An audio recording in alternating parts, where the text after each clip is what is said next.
Almost on time. Almost on time. Hello, everybody. Happy Thursday. Yes, Thursday. It's Thursday. I think it's Thursday. Is it Thursday? I don't know. Doing art on Thursday is messing with my brain. First of all, congratulations, Bells, Brian, and Blue One first, second, and third, respectfully. Hello, Brian. Hello, Bells. Hello, Blue. Hello, Cheesecake. Hello, Kuma. Hello, Riders of Satellites. Hello, Vitrify. How are you guys doing today? It's almost Friday. Happy birthday to you, too. Happy birthday? Question mark? It's not my birthday. My birthday's not for a bit still.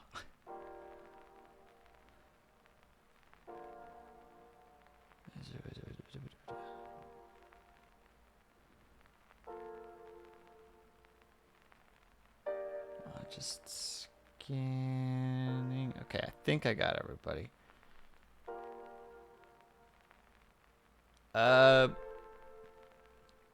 Akuma, I think it's a threat. I think it's a threat. There's an ominousness behind it. Ma'am, you're not allowed to do that anymore. And nice, riders. I hope that you're having a good Friday.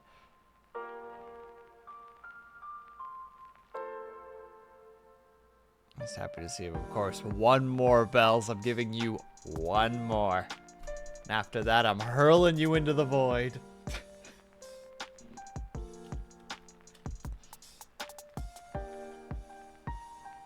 Well, why? Because I have unfortunately been conditioned to hate that particular expression.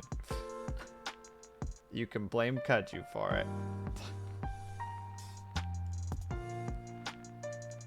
Yeah, Brian, it's all wrong. It's all messed up.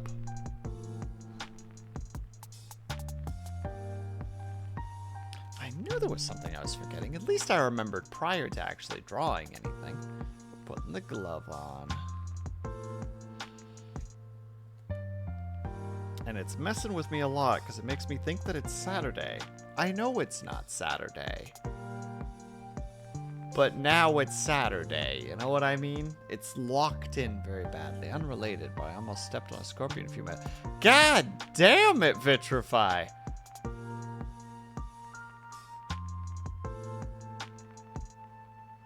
Like, would it have been a poisonous scorpion? I know that there are scorpions out there that just have a nasty sting and they don't really poison, they just hurt.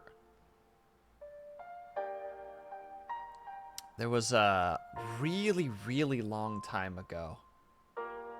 There was this game, quote unquote, that I had that was like a learn about animals kind of thing, and it had a bunch of different explorers that would like talk to you about different animals and stuff.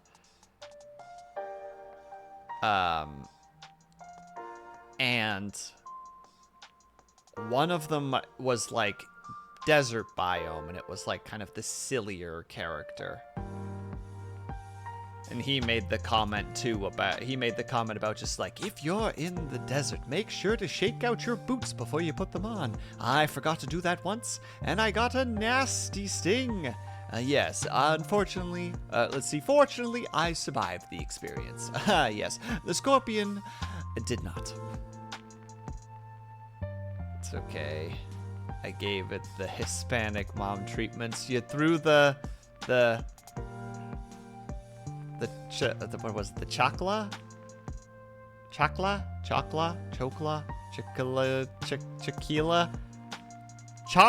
thank you. I forgot the N. The chancla at it, and it was like, alright, geez, dude, leave me the fuck alone. I'm just hanging, dude. I threw tequila at it, yes. And he was like, thanks, man. I needed that. And then he skittered away happily. But like this kind of a skittered, you know? Like he's like, oh, hits like a wall. It's like, oh, goodness. Oh, me, oh, my. And then we had a party.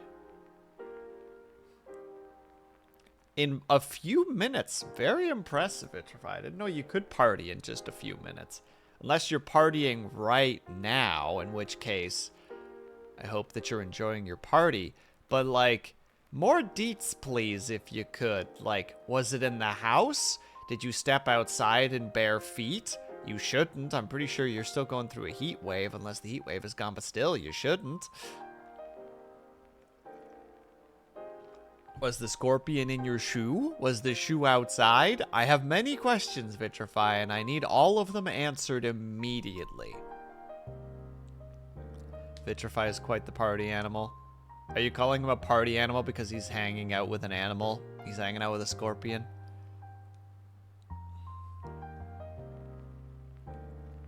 And it drunkenly... How do you give a moth whiskey? Like, I feel like a moth wouldn't survive that. It'd be like a toxin to it. I'm just trying to picture it. I guess if it had like a single drop. Well, do you not walk around barefoot outside? I used to. I used to sometimes run to the barn in bare feet, and that was a gravel laneway, so I was running on like jagged rocks. It was inside. I walked right by the trash can on my way to the kitchen, and I was on my way back when I was sitting next to the trash can. How did it get inside? How did you let a scorpion into your house? Did you give him the old... Look, man. You don't get to just be here rent-free, alright? If you don't give me at least one... Like, you know, $1 American right now, I'm gonna have to get you out of here. And he was like, nah. And you're like, all right, well, how do any bugs get into the house? Most bugs aren't scorpions, Vitrify. I don't normally have, like, giant moths or birds fly in them, just sneak into my apartment.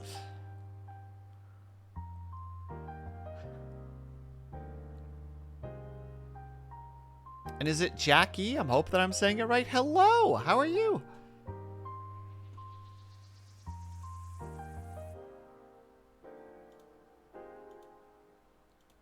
Look, I'm just saying, dude. You don't live in the desert. Well, I'm just saying, I know that I don't, but scorpions are not like, it's not like, oh, a centipede. No, not even a centipede. I don't know, like a freaking, like a beetle got into the house, you know? Like a beetle I could understand, but like, how does a scorpion get in? Do you guys have like bug screens or like... Those scorpions are sneaky. Kuba, I'm starting to think that's the case. I think everybody's doing all right. Jackie, how are you doing today? Thank you so much for stopping by. Sorry, I'm one of the viewers. Vitrify just proclaimed that he almost stepped on a scorpion, and I am intrigued and worried. So where would it get in? Exactly. See, Brian's asking the questions that I should be asking, but I'm too stupid to get to immediately. Good, just procrastinating right now. Hell yeah, that's what you're supposed to do on a Thursday, right? I came across some scorpions in my house. Well, Jesus Christ, Blue. Will no. What do you mean, will no? Ah! Dedge. I also live in a very old house full of nooks and crannies. Ah, so they sneak in is what you're saying. Alright, that makes more sense to me. But I'm still worried. Are, like, the scorpions that... Oh, God. Ah! Oh, God, Vitrify, that's like when you see a giant spider in your apartment, and then, like, as you try to kill it, it hides under something, and you're like, well, fuck, it's here now. Somewhere. Like, it could be in my bedroom right now, for all I know. I don't know where it is. But, like, that, but with a scorpion. Like, worst the spider could do is, like, crawl on your arm, which is already terrible. But, like, a scorpion? That thing will be like, oh, that's a nice finger you got there. Would be a shame if I were to inject you with deadly toxins. And you're just like...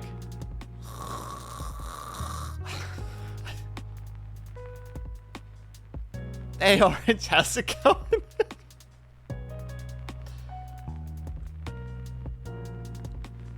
Look, I'm sorry for being dramatic about this vitrify. My brain's just really wired right now, and it's just like, I don't know how to approach this. Yellow liar. Blue. Blue, that's terrible.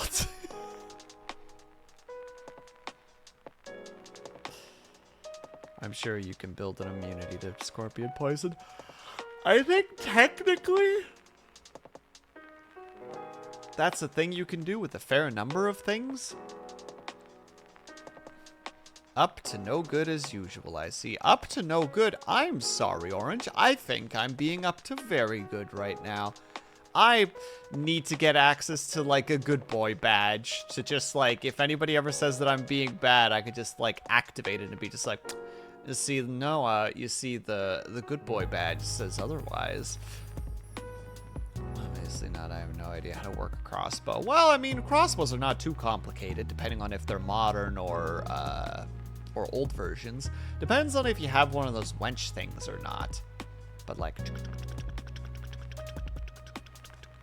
And you just put the bolt in, and then you aim and make sure that the latch is correct, and then you just pull the trigger, and it goes... No, it just hurts a bit like a bee sting. So I would presume a lot of the scorpions there are not poisonous. Show us those good boy credentials. I am the good boy credentials, Orange. Look at me. Look at me. I radiate good boy energy.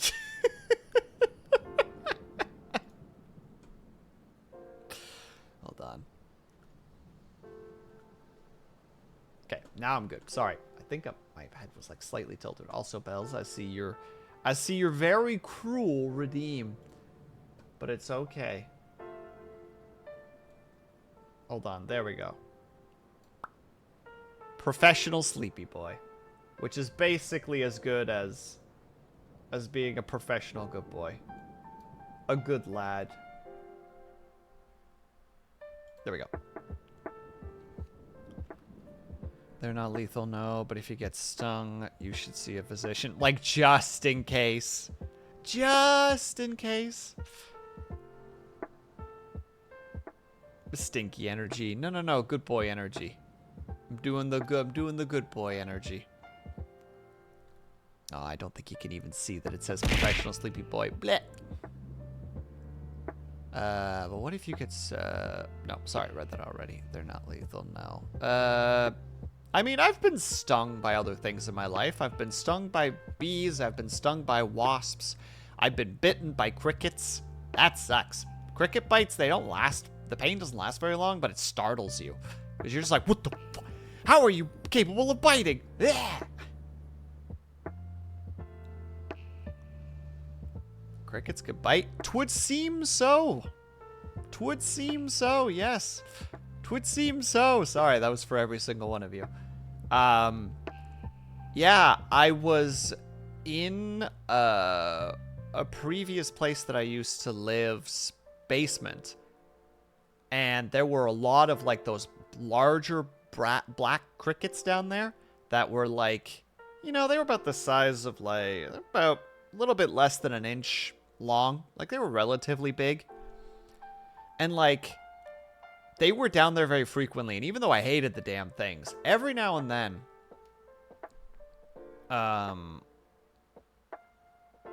they just, like, show up and you'd shoo them away or you'd kill them. But they usually made kind of a mess when you killed them, so you tried not to. But then one of them, like, kind of hopped on my foot. And I was in the middle of playing, I think I was playing Kingdom Hearts at the time. And I was just like, I'll deal with you in a second. And then all of a sudden, there's just this sharp pain in my foot. And I kick this thing across the room. And I'm like, oh, you want to play that card game, do you? All right, then.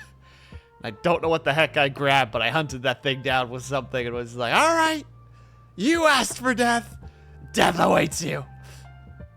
You're lurking. Hope you're doing well. Will, no problem at all, ladies. Thank you so much for the lurk, and I'm doing fine. Thank you very much. Kuma also used to have peacock. Kuma! I have so many questions right now. Also, bleh, bleh, bleh.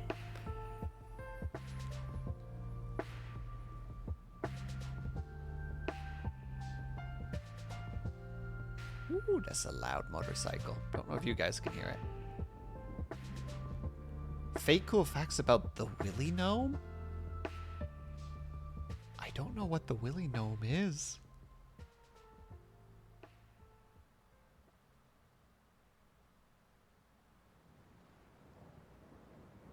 Or the Will Gnome. There's a Will Gnome? Oh god, I'm gonna have to, like, come up with something. Oh! The Will Gnome is a small gnome-shaped creature that looks a lot like me that exists in the world purely by its good boy points. It just... Every time that it does something or goes somewhere, it will be taken in, sheltered, and fed because of the fact that it is such a good boy. Fake cool fact about the Will Gnome. Boom. So as an arachnophobic, are you also irrationally afraid of scorpions too, since they're arachnids? Oh, I hate scorpions, Vitrify, but the other day I was playing Age of Conan. Is it Age of Conan? I think that's the name of the game, right? Conan Exiles, that's the one that I'm thinking of. And they have these fucking monstrous spiders, and I'm like, nope. Anything else? And I found a mod that turns them into scorpions. And that was better. I could handle the scorpions better than the spider models, so I took the scorpion model. So I don't like scorpions, but I think that that's the better, or how to say, the lesser of two evils, if you will. Gnomes can't physically be good boys. Orange, you have clearly never played a gnome in Dungeons and Dragons. Those are good boys. If you want them to be. They could also be mischievous little devils, but gnomes are neat. They can be like tinkerers or like connected to nature. Orange is skeptical of my claims. Well, where do I buy a Will Gnome? Oh, you can't purchase them. They just exist out in the wild. Conan is the time for sure. Kuma, do you not like spiders either? Because that game has some monstrous spiders in it. All this talk about scorpions just make me want to yuck it over here. Satisfactory has a setting that turns the spider enemies into 2D cats. And they still creep me out a little bit, Kuma. I know what you're talking about. The problem is one, if you see them at a particular angle, you can still see the creepy little fuckers. And two, those little meowing noises, I swear to God, they're broken sometimes because they will keep meowing even when they're dead. And I will look everywhere and I can't find any other ones, so I don't know what else to do with it. You know what I mean? So I shouldn't post a video of the type of scorpion that was in my house. You can post it as long as it's not like super close to it. If it's from a distance, I'm probably okay. But, and if it doesn't charge the camera, or if somebody screams, or if there's anything of any sort that is awful, maybe 2 inches. All right, that's not that big of a scorpion. That's about what? That'd be about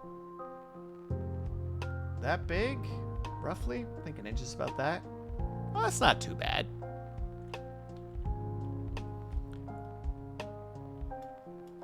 I think you can straight up turn them off now. Oh, please say that's the case. To hell with those darn cats meowing forever and ever and ever.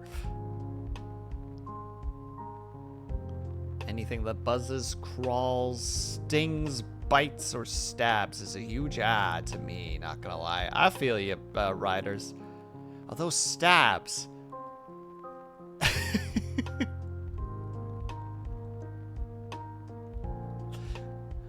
So it's like bugs, arachnids, creepy crawlies, prison shivs. All of them scare me.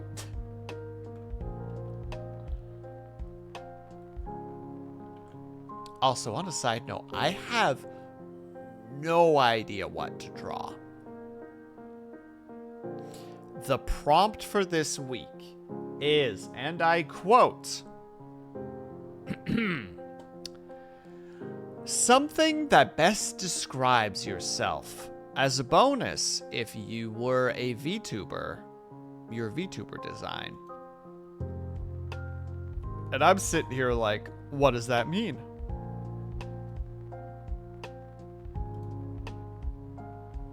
Is it in that Discord, Vitrify?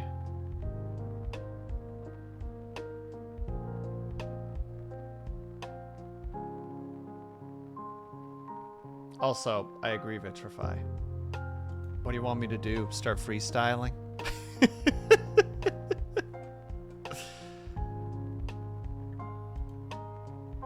How would you describe yourself in words, Will? A couple things come to mind, but most of them would have pillows thrown at me should I say them out loud, so I'm not allowed to say those. Bells is in chat right now, and she's very mean. See? Oh, Blue did it first. It's even worse. I thought Blue would have not done that to me.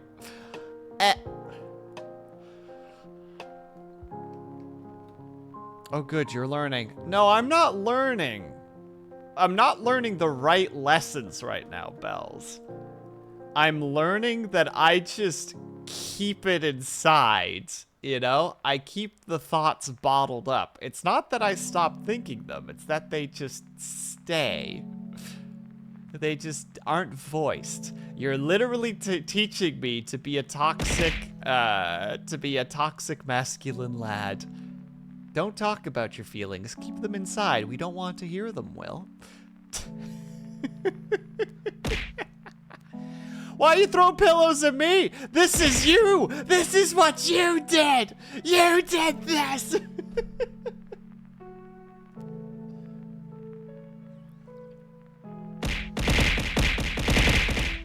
STG. I don't know what STG is. Stab the goat.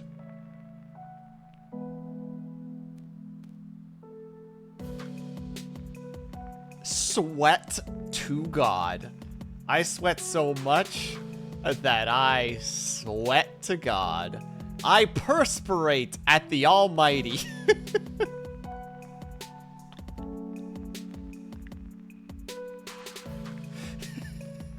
I will sweat. I will sweat so much that even the higher powers that be are like, Jesus. Like that one commercial from back in the day. I don't remember what it was. Was it a really old Old Spice commercial? Like it was how to say it, a wipe. How to say it? It was supposed to be like an antiperspirant.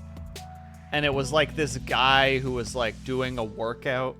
And then all of a sudden he just like walks into like an area where people are resting and he just lifts up his arms and he just like geysers sweat out of his pits on people. And I'm like, I just remember watching that and like understanding what it meant, but being like, this guy is an asshole. Who the fuck just sprays people with their sweat who are just trying to relax? Like, this dude should be in jail. This is assault. Fuck that guy. What an asshole. Also, I think I know what I want to draw. It's not a good idea, but it's what I'm going to draw.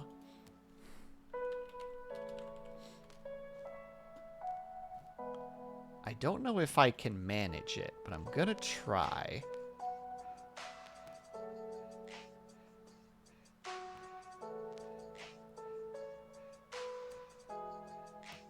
I just need a good version of them.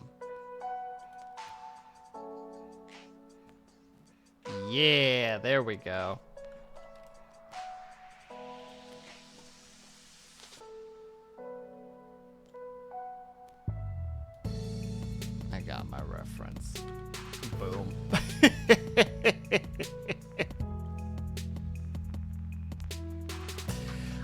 draw myself as this. I do not know how to say the name of this character.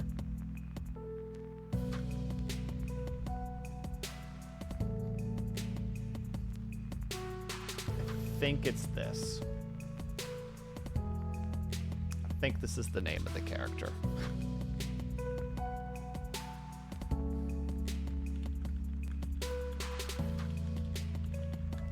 And they have a thing.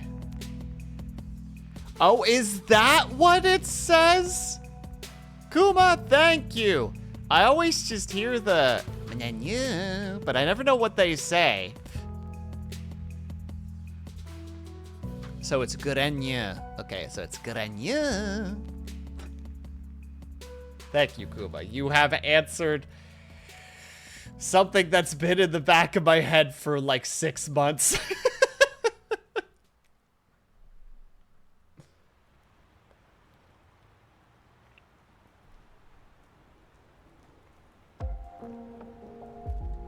And what is it? That'd be nya ya yi na ya ye. I don't know this character very well. I know Tofu has them, the gifs of them plastered all over his stream at the moment. Hello, Moon. How's it going?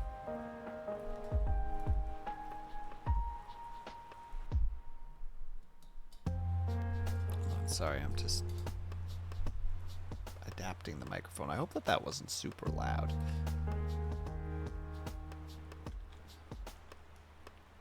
But yeah, I'll draw myself as this. I think that's an okay idea. Why is there so much nothing that's apparently over here? Goodbye. There.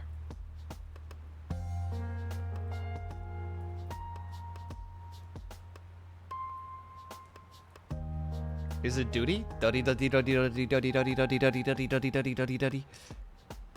I hope I'm saying that correctly. I don't know this character very well. I just recently, how to say it, I came across them like a year ago, and then 6 months ago or something, I've started seeing them somewhere again, and then like a few months ago, I started seeing people fight with them in a fighter game of some kind. And that's it. That's all I know. And I think they're part of the Fate series, I think.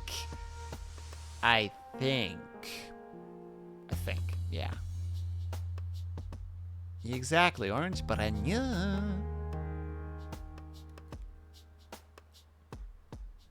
But now I know what it was. Sorry, it was good. Is it good and a Baranya? Now I don't know if it's a B or a G. Ah!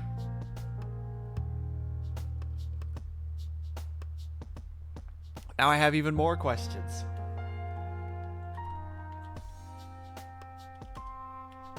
Like, I know nothing about this character. Absolutely nothing. Apart from that they're some sort of agent of chaos. Actually a Q. You get out of here, Blue. You don't even know who this character is. I know that you don't know who this character is.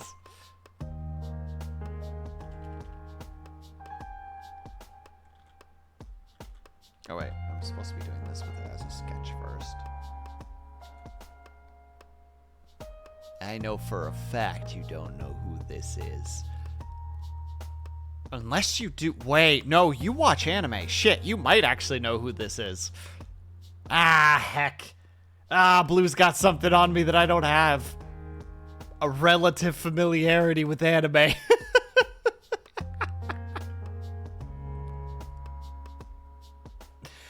Damn it.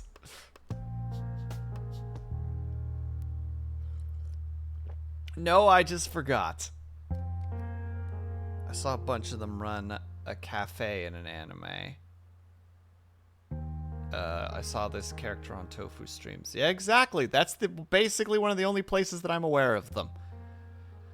Orange sounds like they kind of know something about this character, but Orange doesn't tell.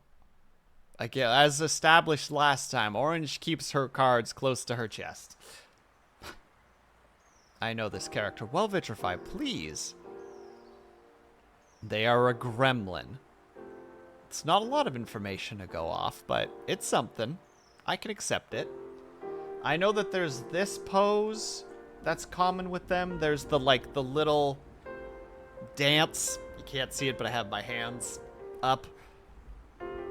I gotta go have fun. No problem at all, Rioters. You have yourself a great night. Thank you so much for stopping by.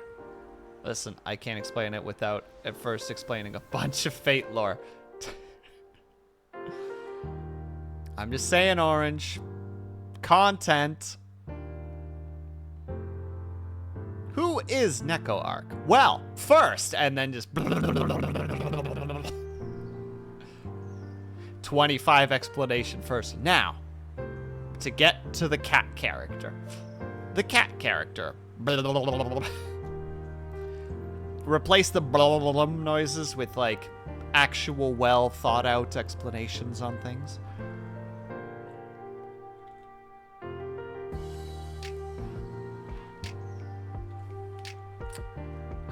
I could just be really lazy and just draw over top of it. Would that be cruel? How to say, would that be lazy as fuck? It would, but it would make sure that things would get done.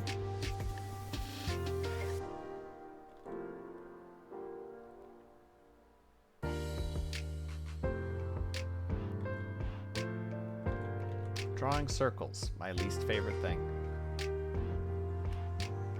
What you giggling about, Moon?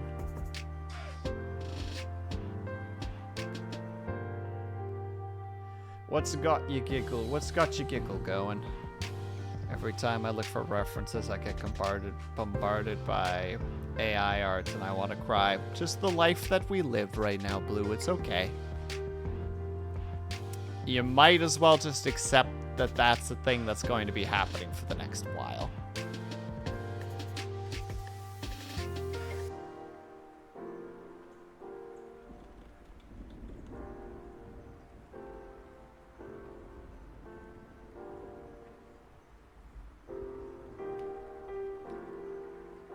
I look forward to our AI overlords, the existential dread of knowing a machine will soon replace you. You don't know the half of it, Vitrify. I'm waiting until they're good enough to just be able to animate on their own, and then... well, let's hope my jokes will make this potential streaming thing a career, because otherwise... I'm not allowed to make that next joke. I want to make that next joke, but someone will get upset with me. Mostly Bells, I think.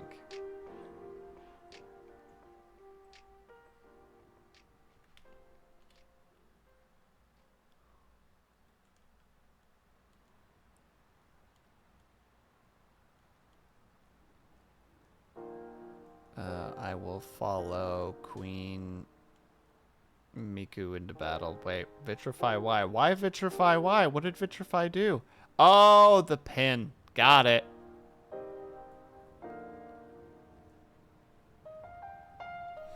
Oh yeah, Hatsune Miku. Isn't Hatsune Miku not really a thing anymore these days, though? Maybe I'm wrong. I don't know things.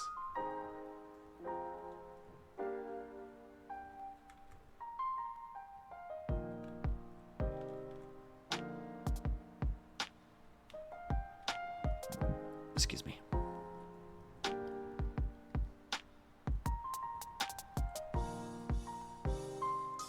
Hatsune Miku is an icon, and she's also very old at this point, isn't she? Not in terms of, like, age, but in terms of, like, what's the word I want to use there?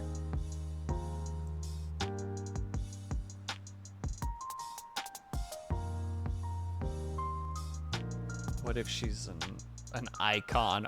Get out of here, Vitrify, with your theories. This is just more AI propaganda that you're spewing.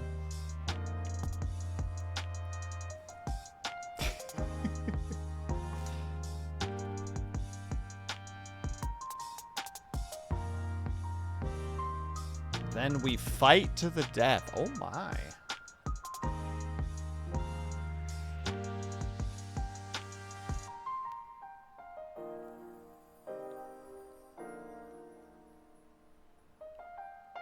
Sorry, I keep looking back because I'm using my model as an actual reference.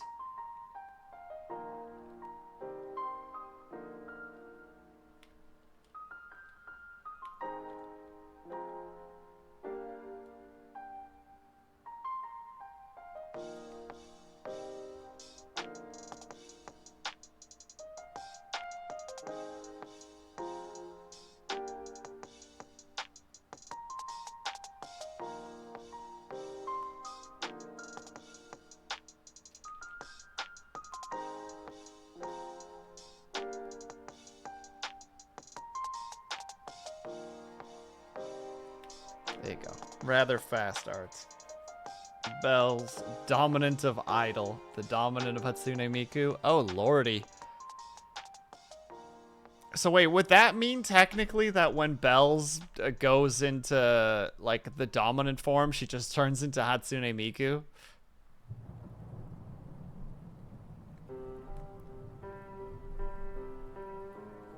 Is that what this is?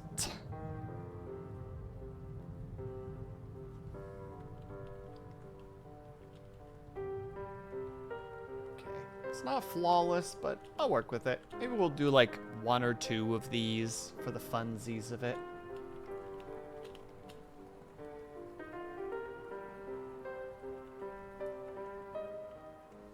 Throw this hand before we do anything else.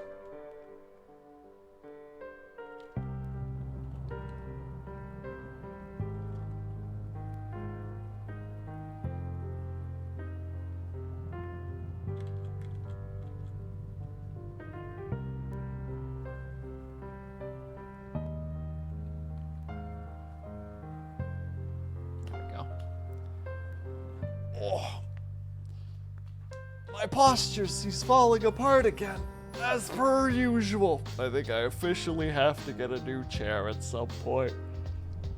A chair that will force me to sit properly. But that chair is not today. I also like the way that they did the coloring here, so I think I'm gonna try to do something similar. Don't know if I can pull it off, but I'm gonna try.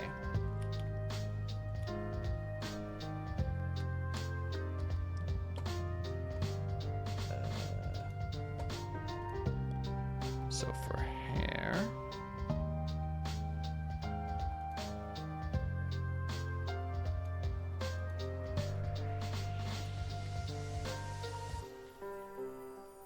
there. So we're just gonna pick a darker version, a notably darker version. We're going to be doing the hoodie specifically, which is like a darker blue, so we'll use that. So for the lines, we'll use a darker blue.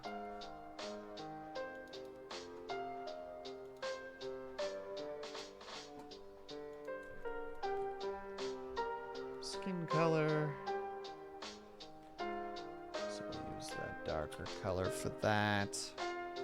We don't need eyes. Oh, the hoodie also has white on it.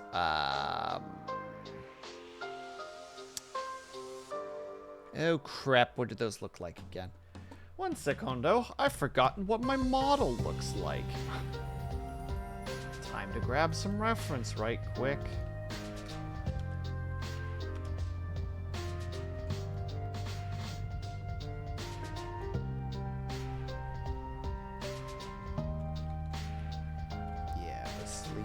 Are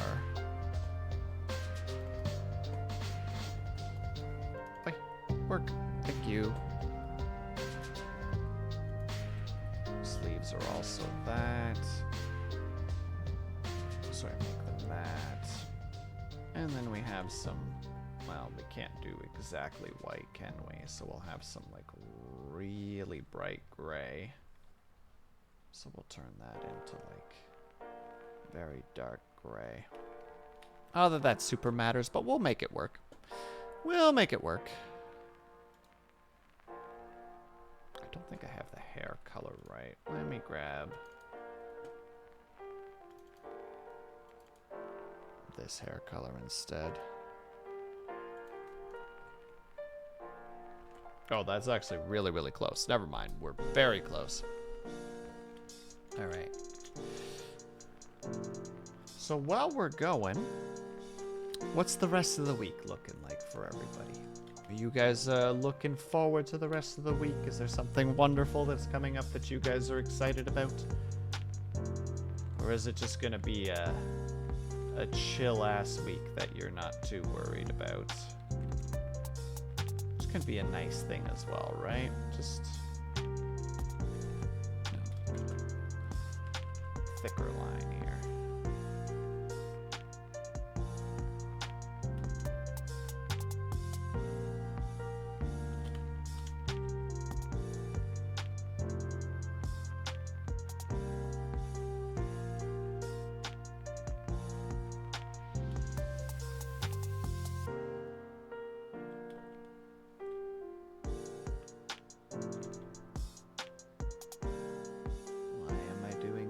Parts in particular first? I don't know.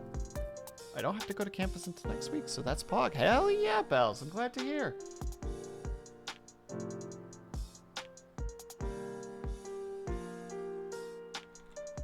Get to live that sweet, sweet home life for just a little bit longer.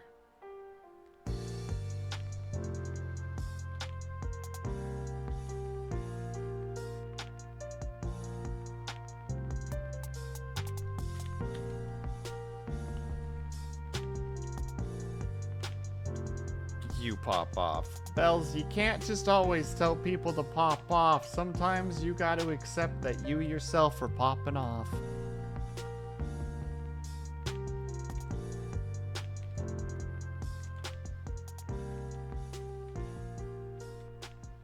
Can and I will. Well, you can. And you will. But you don't have to. Is what I'm trying to say.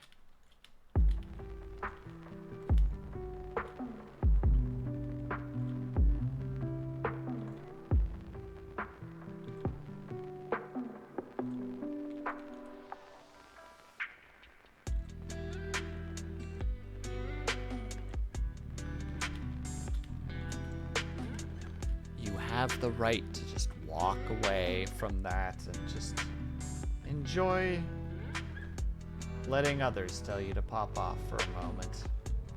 I know you're not going to, but it's an option.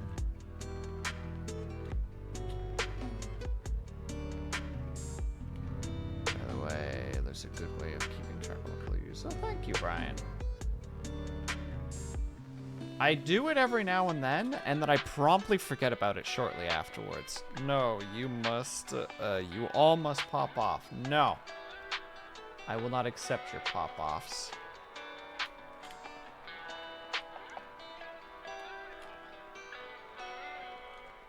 I'll just mute you then, so get fucked. That is a very particular quote. That is not the actual intention to cause any offense before you start any shenanigans, Bells.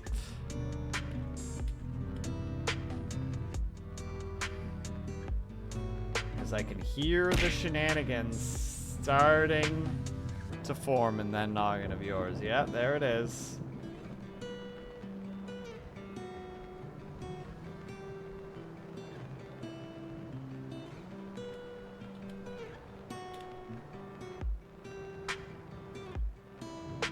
Okay, and then the sleeves. Get this.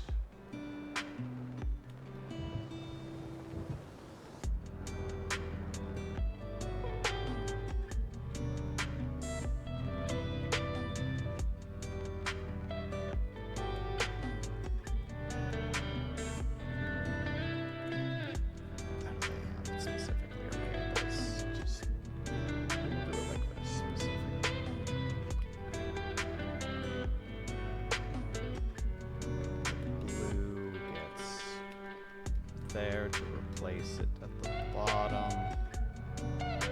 Let it go this way. And that continues because the pants do the same.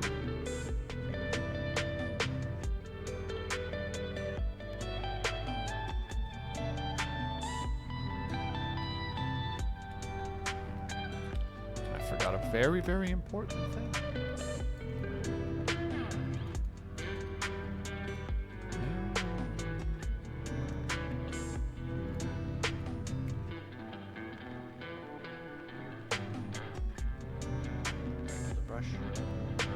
Orange, so we need a darker orange for that.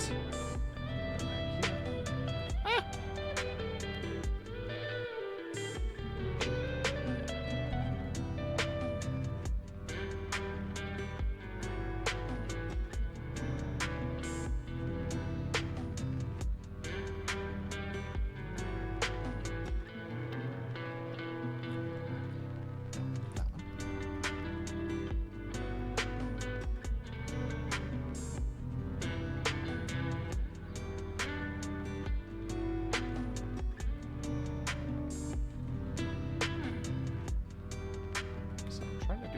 Really well so that I don't have the goofs.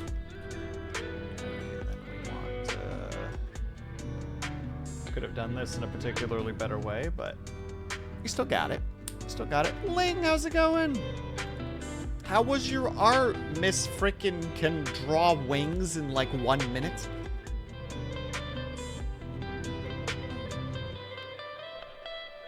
Oh, I also realized that the music's probably a little bit loud. Let's reduce that.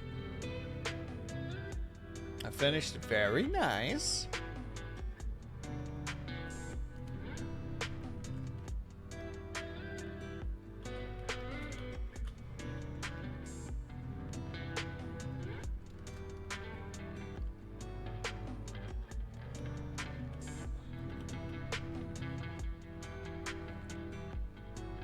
I'm glad to hear it.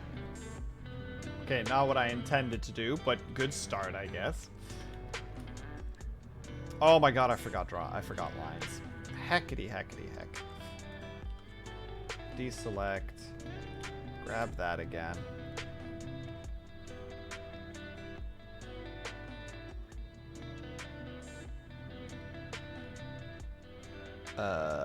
Okay, also in my defense for why the wings were done fast, I can't draw them like draw, so I just slap out color shapes. And they look great!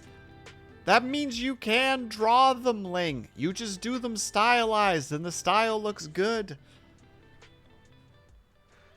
It wasn't an attack on you in the method that you do. I'm saying that I'm saying that it looked good.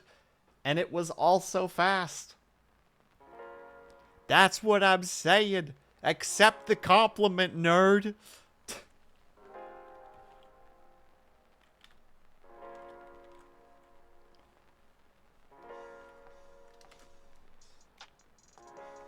No, you have to. It's illegal to not accept it, you see.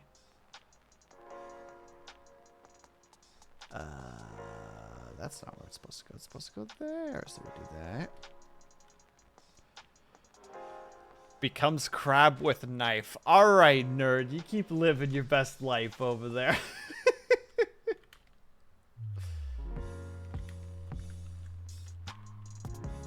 I'll just do this for now. I'll just do it one step at a time. Na na na na na na.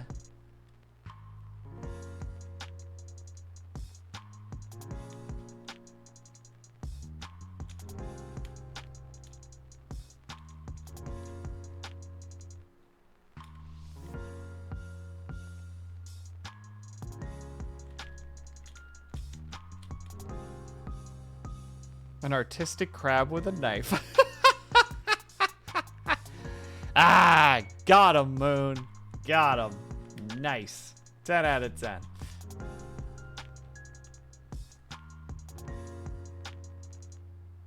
Alright, just because I don't wanna goof troop this too poorly.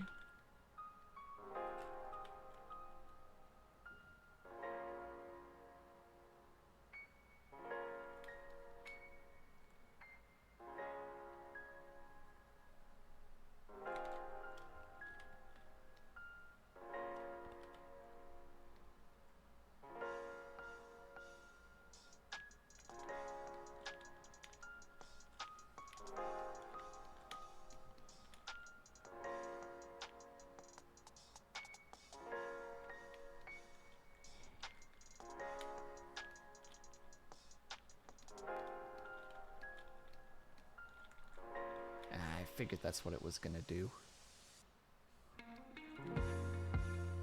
Is it the tolerance? Is that what's causing it?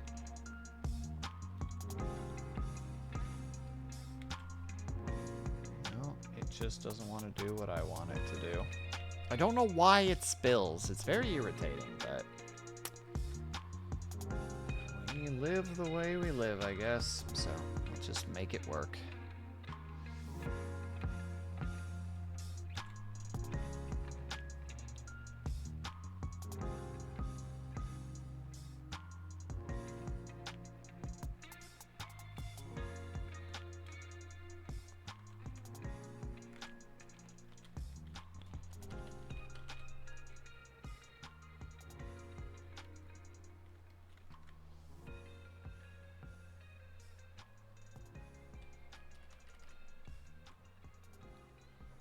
Crab dance your way all the way to victory, you do.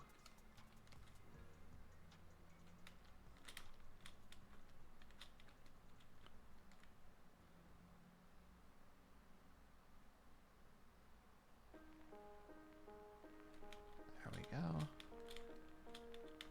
We'll have to do the highlights still, but that's easy enough.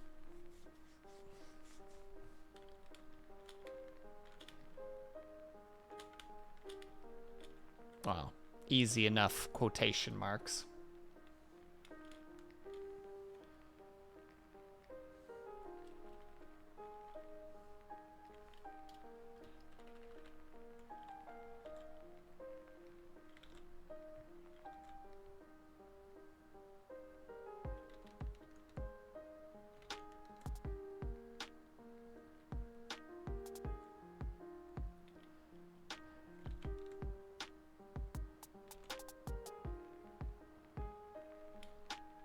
There we go. Not quite the same. I don't think the eyes work exactly. I need to try the eyes again.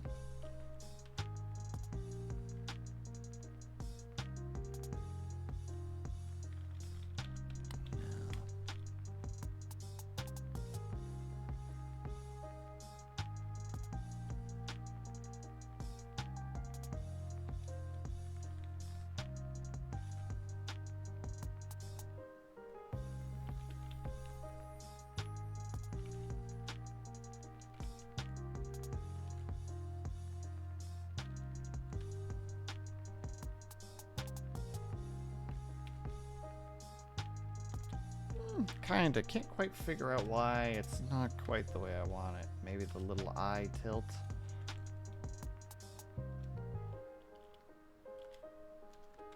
They don't have eye tilt though. Oh my god, it's because I don't have any eyebrows. That's what the situation is.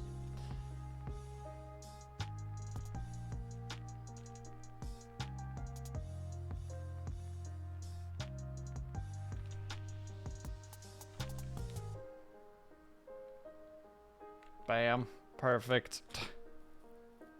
Maybe it needs cat ears. Yeah, nice try, Blue. We're not adding cat ears to it. Why did I do it over there? I need this. Need a happy medium between these two. Definitely needs cat ears. Nice try, Bells. And I goofed it immediately. Ugh.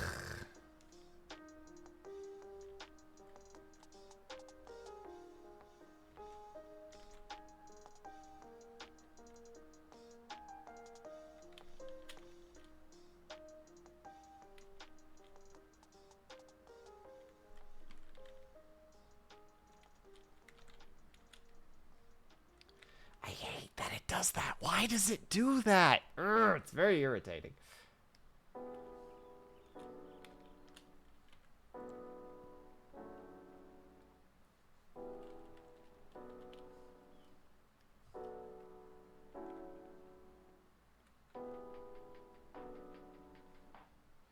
It's like, yes, I would like you to keep the color within this area. Okay, doesn't keep it within that area. It's like, but what's even the point of this feature then?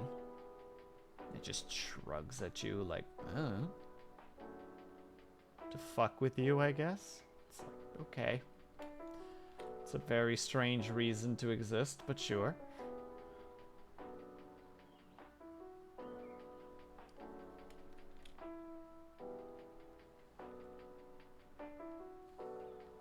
Okay, and now...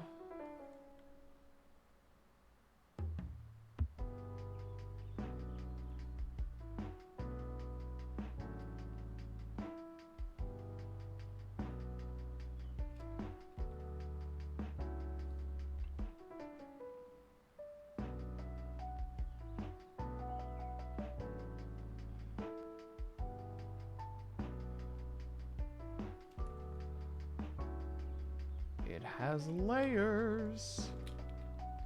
It's not flawless, but I'll take the victories where I can get them. And here now needs darker. That's eraser still, isn't it? Yes, it is.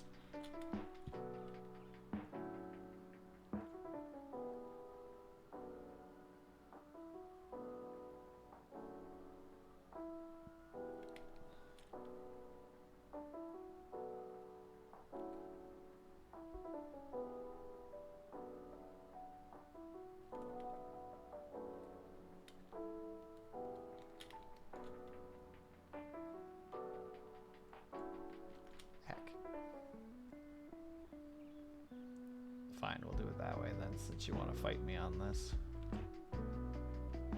Ooh, good thing I did that on a different layer.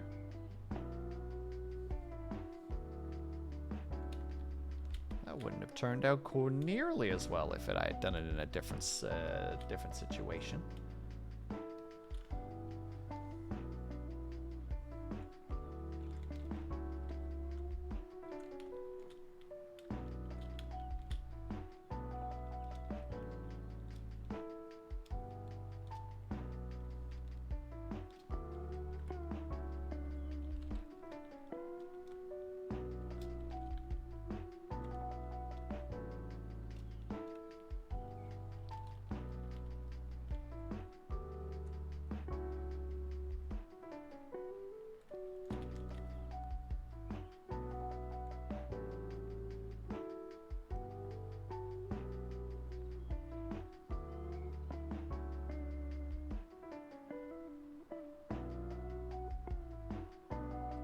Hello, Cobalt. How's it going, my dude? Give me uno secondo to get to those. Just want to get this little section done before I don't get it done at all. That's my worries at the moment.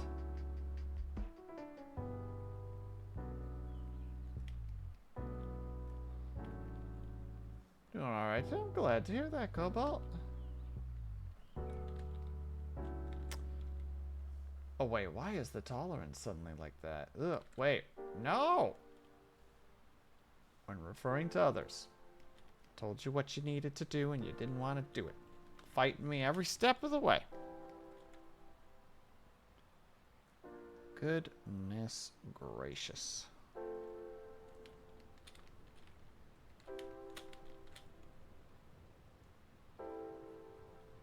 Just a little bit. There.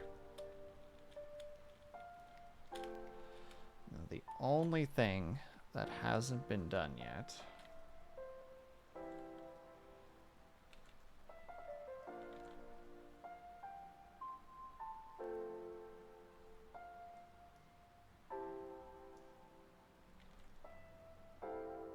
oh wait, I'm gonna have to put this on a different layer.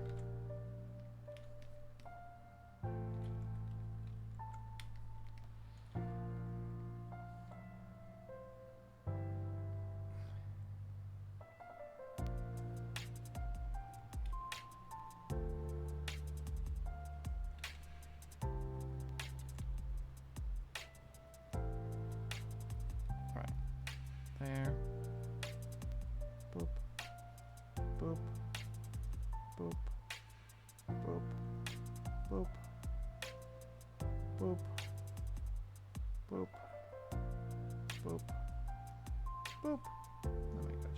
bit lower for this part. Zoom.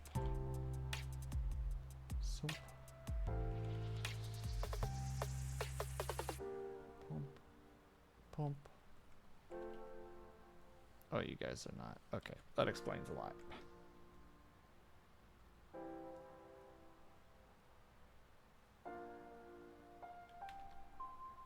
There we go.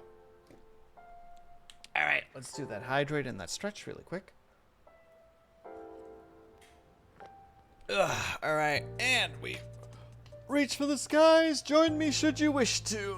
Everybody could use a good stretch, especially those who've been proclaiming, oh no, I'm going to be so inflexible when I'm going to be an adult. So join in. We sky, and then we stretch to our right. Then we stretch to our left. Then we stretch back, which is the best one. Ah, bring your head back. Ah. Then shake your wrists. Problem. Blue, you have control of your future self. I don't accept those kind of excuses. Those are unacceptable statements. Because that's simply just you saying, I'm okay with being lazy now to suffer later. But then when you suffer later, you're going to be upset with your past self. So pick a lane. Either accept the suffering quietly, or immediately take steps now to make your future self better. Who am I to control her? Bells, I will ban you for that statement. I don't accept that kind of crap. That stuff, like, rattles me a little bit when people do the whole, like, oh, it's future me's problem. It's like, no. You are future you's problem. Fix it, or don't complain.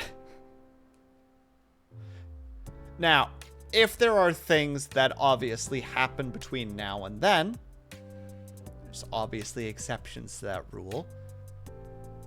But I'm saying if there is a direct correlation between a choice that you made right now and what future you is going to feel, those are your choices. You made that decision.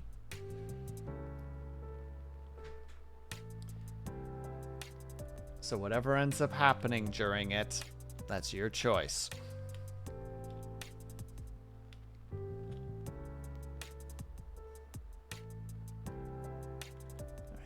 Go. 1 moment, please.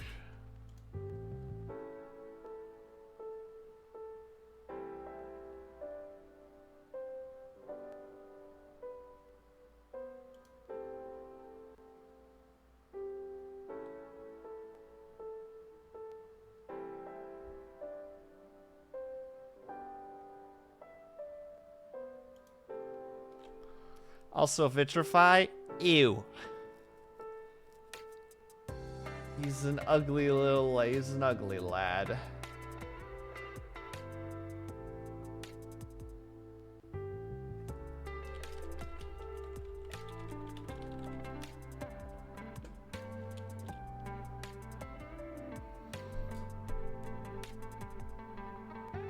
Okay, there we go. Alright, we got that boy done. We're going to take a quick 5 to 10 minutes, and then we're going to come back, and we'll probably do one more. See if I can find another good pose.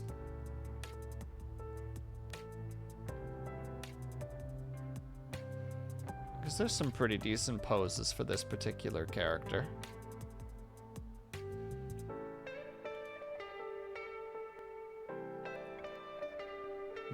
Actually, let's look for a pose right now, just for the lulz.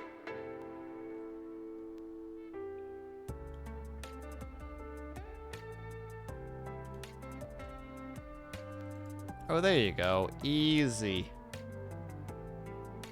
Save.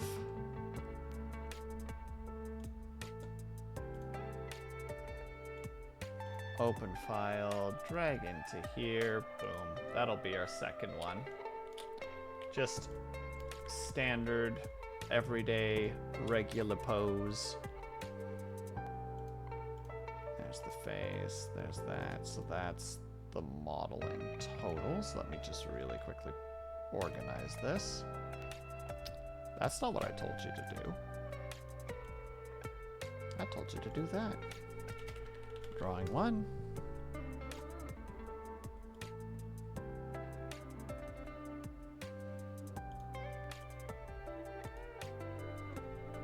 There we go. There we go. There we go. And there we go. All right. So, we'll grab this boy already. This boy is in the image, not necessarily the character. This will be our second drawing, which we'll make a little bit smaller so that we can at least achieve it. Boom. And we'll save just so that we don't lose it. All right, everybody. We can take a tiny little break for a moment just so that we can get more water and move around a little bit. So, you guys know the drill, but in case you do not, if you can, we're going to take a quick 5 to 10 minute break if you can and are able to. I hope that you get up and stretch, grab yourself something to eat, grab yourself something to drink. Make sure that you guys are taking care of yourselves. I'll be back in 5 to 10 minutes. I'll be back very soon.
back. Hello, everybody. No? Yes?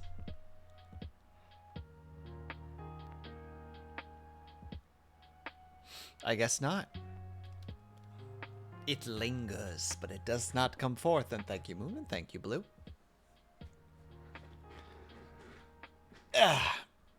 Hold on, let me get cozy really quickly, and thank you, Kuma.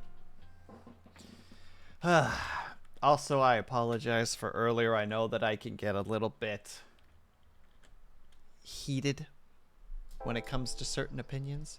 But before I forget, I'll have you know, I thought about discombobulating my project manager. Distract with the handkerchief. Discombobulate. Discombobulate. Discombobulate. Hold on, no, I gotta find that really quickly and just play the audio.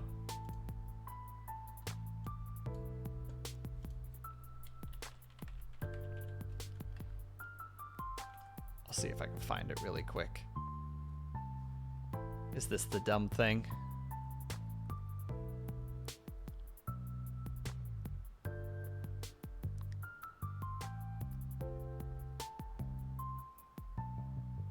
I think this is it. Hold on. Let's just listen to this together for funsies. No. Oi, we ain't done yet. This mustn't register on an emotional level. First, discombobulate. Dazed, discombobulate. Distract target. Discombobulate. Block his blind jab. Discombobulate. He'll attempt wild haymaker. Discombobulate. just a reminder. In summary, Always. discombobulate.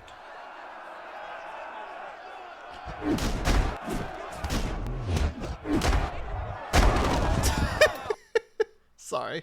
Such a good little video. Hold on. Let me really quickly grab that for everybody if you want to watch it yourself. It's a fun little vid. It's got a nice little charm to it.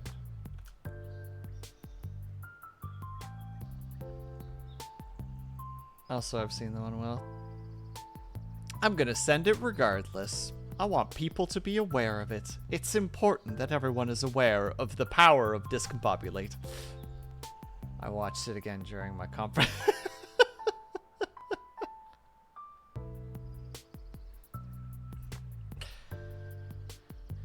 There's nothing wrong with a little discombobulate from time to time.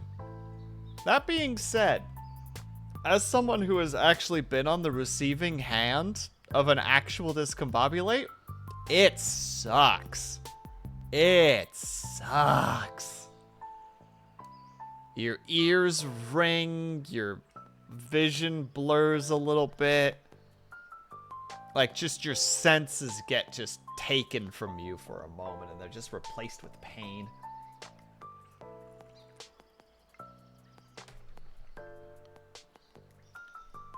So, while a good video, and while potentially not a terrible thing to do in situations that call for it, does getting a concussion count as getting discombobulated? I think specifically Vitrify, the discombobulate is the striking of the sides of the person's head with the concept of slapping their ears. Like, from what the video looks like, it's a slap on either side of the head with the purpose of cupping the ears with the slap. Meaning that you put immense pressure, air pressure suddenly into the person's ears. Which is the whole point of the discombobulate, right? It's a mixture of a strike to the head mixed with a sudden pressure change in your ears. Which can basically cause like a spontaneous vertigo, which is very, very unpleasant. I had it once. It sucks. Mind you, the vertigo didn't hit me very hard because I was already on the ground at the time. Discombobulate means being confused or disoriented. Then I think that furthers my argument. Because it is the strike specifically in the Sherlock Holmes, he slaps the sides of the guy's head with the purpose, if you look at it, of striking him across the ears. So this hyper-specific discombobulate is that. Making a burrito? Nice, Orange. I hope it's a delicious burrito. You can't even see what my hands are doing at the moment, but like it's a like I said, like the particular thing that you see in that Sherlock Holmes video is something I've experienced before, and it sucks. And it definitely disorients you. But I can see a concussion definitely causing you to be like, blah, blah, blah. You know, just completely lose the functions. And no, Kuba, don't do it. I'm sorry, I didn't see your message. Don't do it. Listen, I did see your message and I responded already and I've forgotten already, in which case, that's a problem. And yes, Orange is very unenjoyable.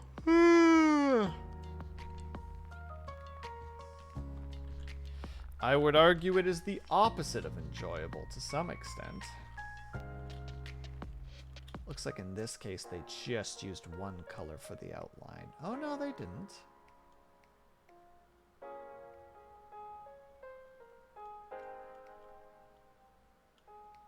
For the hair, they did a different color. For the rest of it, it looks like they just used a black. Makes my life a little bit easier. Why you throw pillow at me? What do? Vitrify, what do?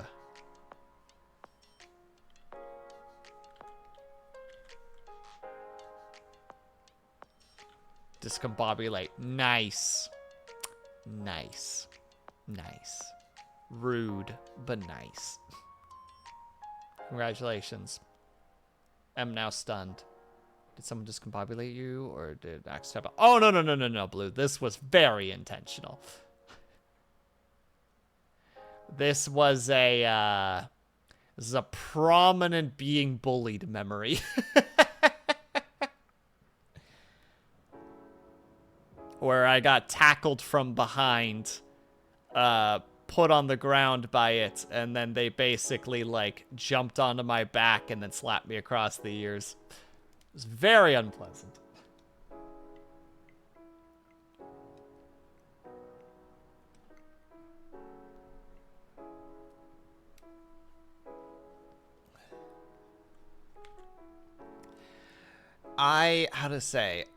I cherish that memory because it's a reminder to never truly trust people, because the person who did that to, I called a friend at the time.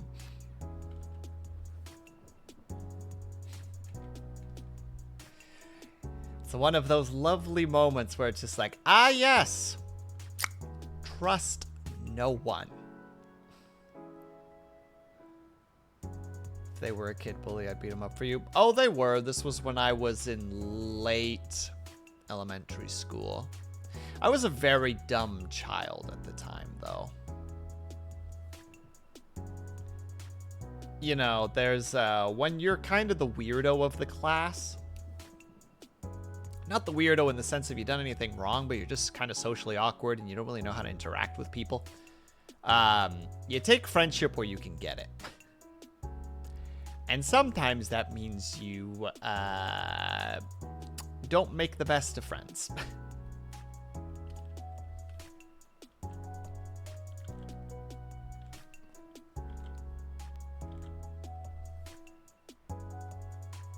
think that might be taller than you, and kids are tall nowadays.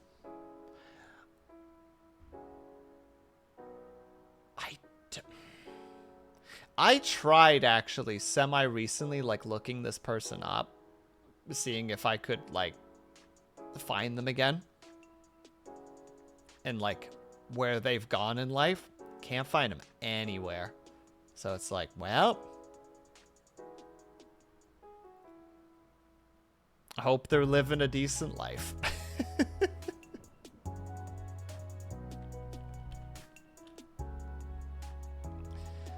Yay, they died. I hope not.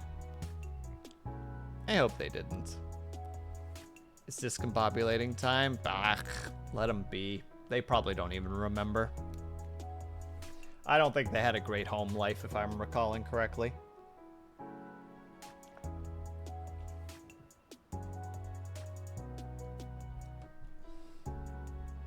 I mean, peace and love. Oh, you went straight from... How to say it?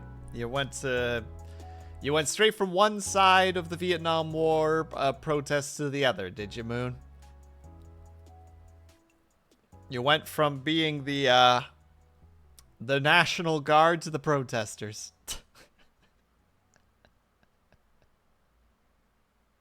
Very cool.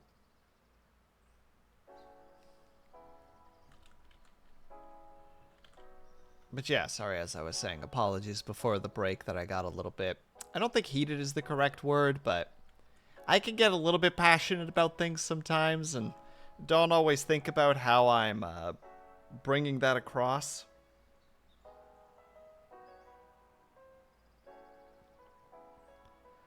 Oh, Moon, did Caitlyn... Is it Caitlyn Jenner gave you a Pepsi?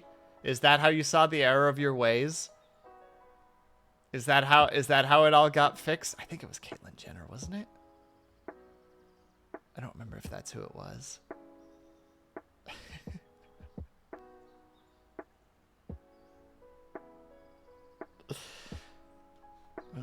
Now hold on, I gotta look it up now.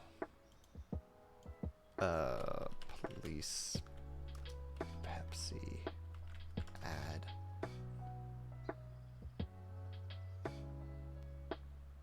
Oh, it's Kendall Jenner. There it is. Kendall Jenner. Jesus Christ, that freaking commercial.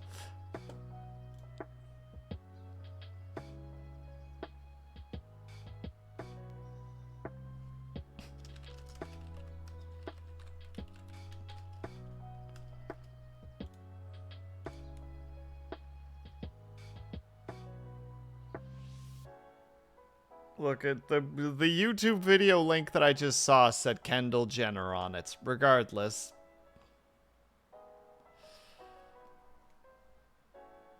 It was a very poor taste commercial.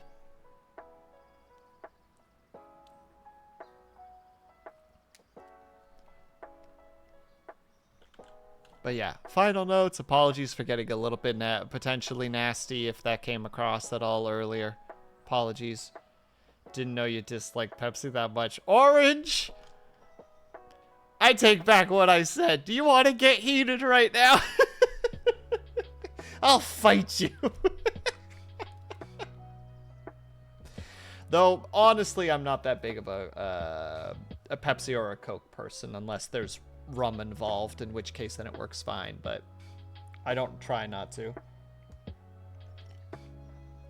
No Will is a Pepsi. I don't have a Pepsi. I don't have any soda / pop in my apartment right now.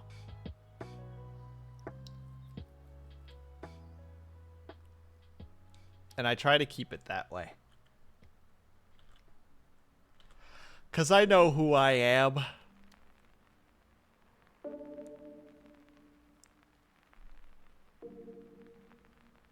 I know my addiction to the white demon known as sugar. I know how my life is. My mom went to the Netherlands recently and came back with a bunch of Dutch candy and was like, "Here, there you go." And it's these 3 giant bags. And I'm like, please don't give me all 3 of these. Don't do that to me. And she's like, do you just want one? I'm just like, yeah, I just want one. She's like, okay, we'll pick the one you want. So I grabbed that one. And even then, I'm like, oh God, I'm going through this so fast. Because they're so good. No, not the keys. There's no kid. The Dutch can't. The sour keys are not Dutch candies, Moon. Those are just, you can find those at Walmart. No. These are, what do you call it? Haribo? The Haribo candies? Haribo gummies, specifically. Ah! So good. I can only remember the name because I have 2 bags of them the small bags of them on my desk right now. Open and consumed. Because I have no self-control. Real tears. Oh, dang it, I can't draw over that, right?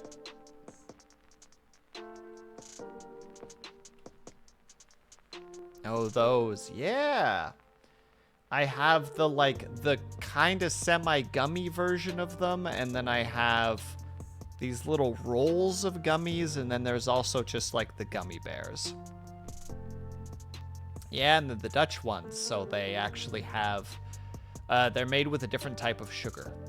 They're made with, like, sugar beet. I think it's sugar beet sugar. Whereas, like, in North America, we use more sugar cane, if I recall correctly. So it's a different type of sugar. The only problem is that if you eat a bunch of these, oh my god, will they fuck up your stomach. And unfortunately, I've been eating a lot of these.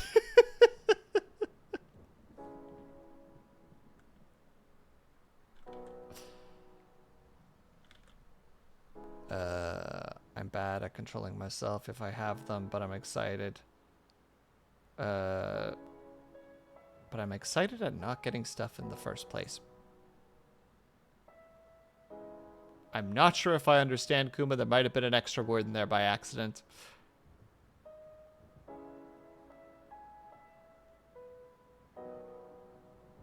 But I'm excellent at not getting stuff in the first place. Okay, I just read it wrong. That was a dyslexia moment. I'm sorry. Boom. Yes. In that case, good. I am also very good at that, where it's just like you go through the store and you see a bunch of stuff and you're like, that would be nice. I don't know what the devil core is, Orange. Can you elaborate on that? Also, I've seen the video of LA Beast eating the bag of sugar-free gummy bears, and it makes me laugh every time. The ending.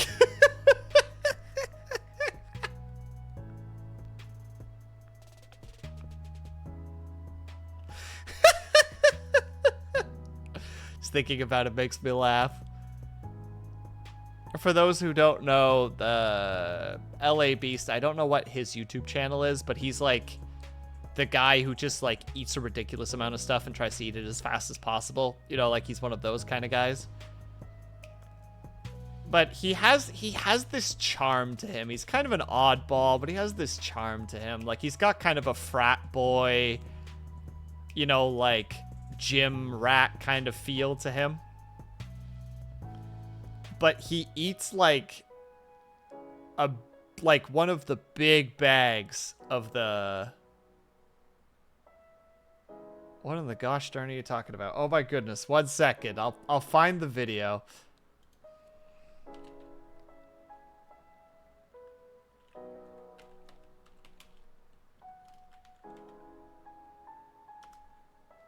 It should be one of the earliest ones. There it is. He eats a 5-pound bag of the sugar-free gummy bears. And if you want the results at, I think, like 11 minutes and 19 seconds, he pukes them all back up again, so he throws up a rainbow. And then at around 12 minutes and 50 seconds, his butt becomes a fire hydrant.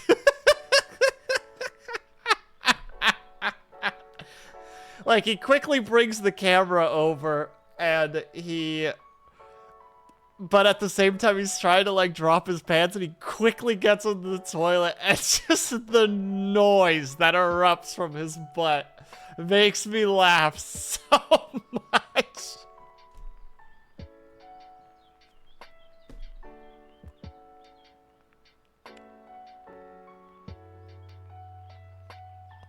Oh, I'm sorry, Blue. Yes, his intro is always LA Beast here. Like, he always yells it.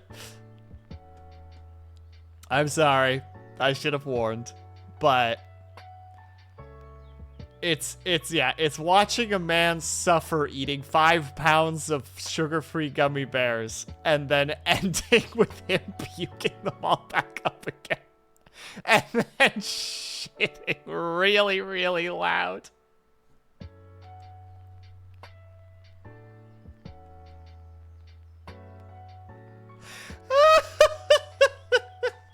I don't even have to watch it. I could just remember the sound, and it's this mixture of like high flatulence and just liquid striking liquid.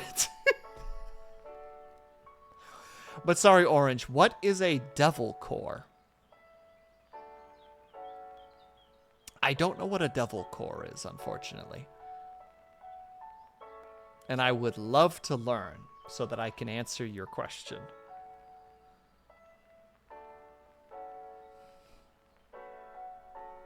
If a link is required, the links are free game, by the way, Orange. If it's just like, this is one link.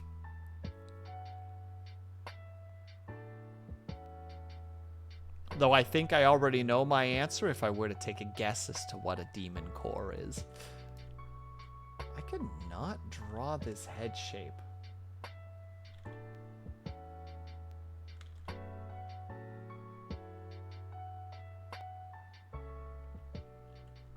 There we go. That's roughly the head shape, but it's a little bit drawing on the same layer.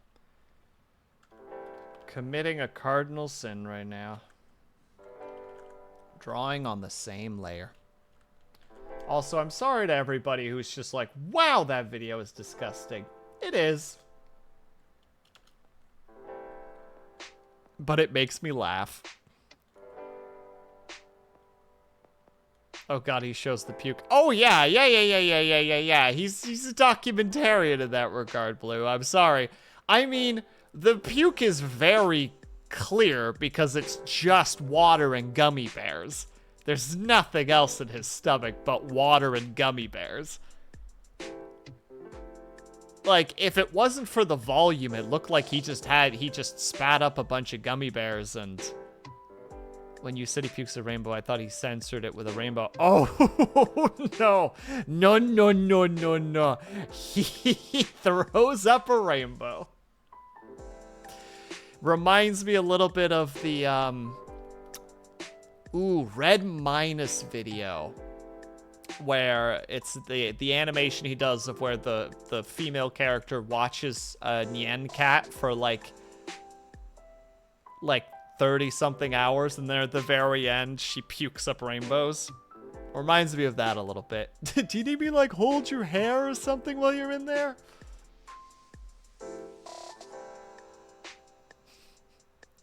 Sorry, I'm just drifting in the frickin' brain fluid that is my mind right now. Just drifting from thought to thought. You know what? I think Orange might be popping in and out, so I'm gonna go ahead and just look up Demon Core for myself. Food, I guess? I'll look at Demon Core food.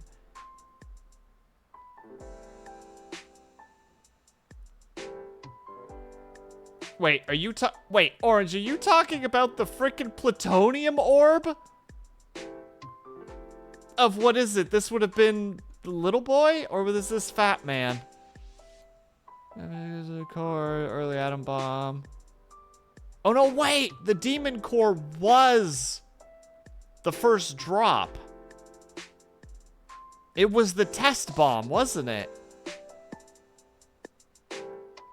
Jeez, I'm sitting here thinking it's some kind of spicy food. I'm sitting here taking this question seriously. Orange, I'm offended and upset and hurt, quite frankly. Obviously, the demon core. I heard plutonium is delicious. I think it was a plutonium core, wasn't it? Now I gotta check. Subcritical mass of plutonium, yeah.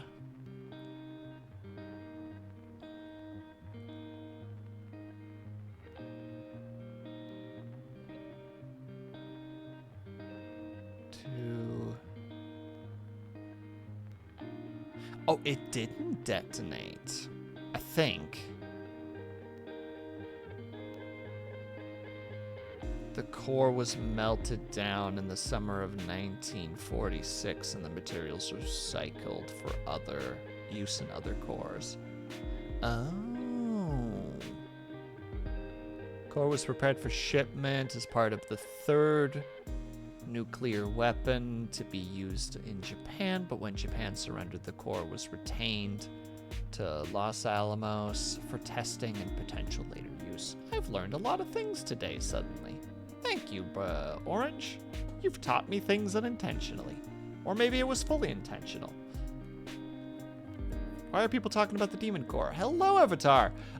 We were talking about the sugar-free Haribo gummies, and Orange proposed the idea, would you rather eat a bag of sugar-free gummies or the Demon Core?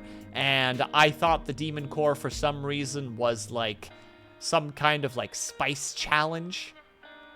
And now I'm starting to realize that I am a silly lad and did not ponder the fact that Orange was just memeing on me. And now I've been memed on and I don't know what to do, you know? It's kind of a spice challenge. I mean, truth. It's the spiciest spice that ever did spice, though. I'd call plutonium a spicy metal. Is that the Captain Stitches? Look at this boy. Look at this lad gracing our stream with his presence. Yes, I'm here on time for once. Every now and then, I get a message from you, Stitches, while I'm streaming, and I'll just peek over and be like, okay, I'll respond to that later.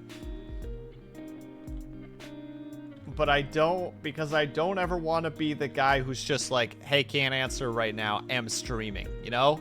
I hate being that person, because it feels like some weird, like, call to action. You know what I mean? Like, it's kind of like, I'm streaming right now. Where are you? Like, that's never the intent of it, but it always feels like it would come across that way. So instead, I just enjoy being like, maybe I'll respond real quick. It's the sound of keyboard typing away.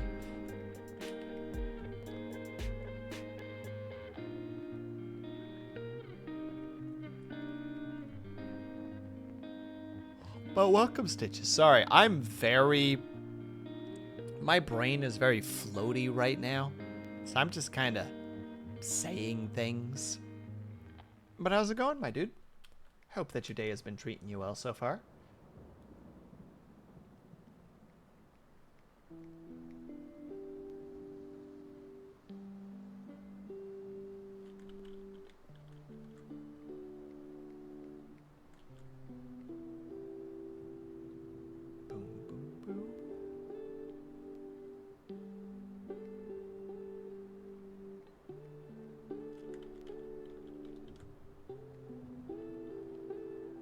Sorry, I'm also attempting to do some of them there correct doodlings.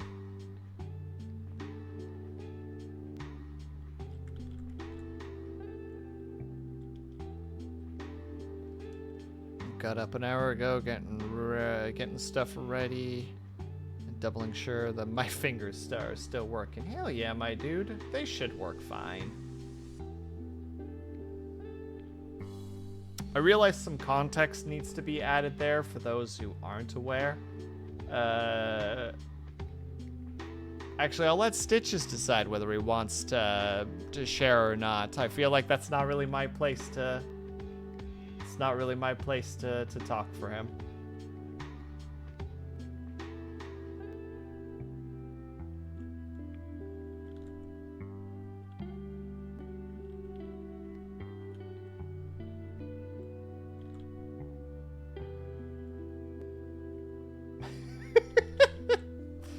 I'll have to specifically copy these eye shapes, like, because otherwise it's just gonna get silly.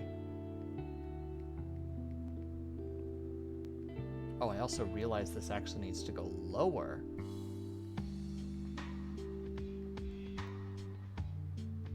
Because the head is actually leaning forward. We're on an upwards angle. This is more correct. Then the eyes would be here and here. Spooky eyes. Go for it. You know the whole story. Summary. Stitch has got access to some cool gloves that'll let him move his hands more properly when he streams. And he's recently been modified them a little bit to make them easier to use. So I think tonight, question mark, is the debut of the new gloves.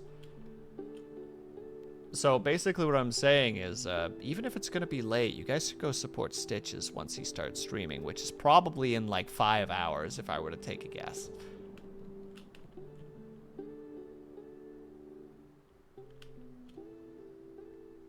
Because you know your boy gotta start when everybody else is going to bed.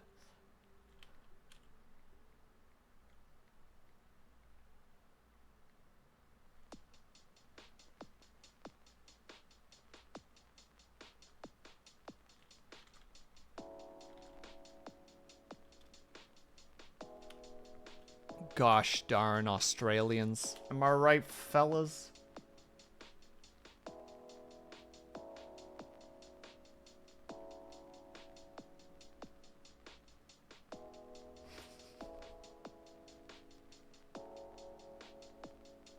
Actually, can I get a shout out for Stitches if any of the mods are in chat at the moment?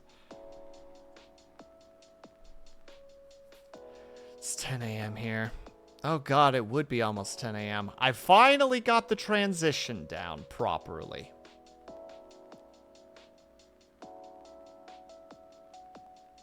Or the, how to say it, the transfer between the two time zones. It's my time with the time flipped +2. Or with the AM PM flipped +2. You got it right last time. Yeah, I've got it locked in place now. I got it locked into the old noggin. Until I forget, in which case, I'm sorry that I'm probably going to forget again.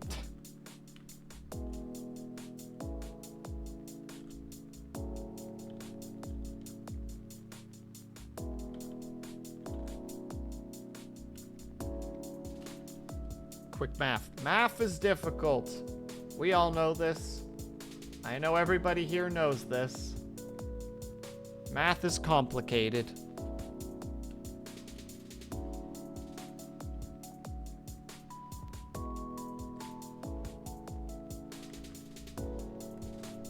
Oh, in my case, I'm gonna have to have a crotch of some kind.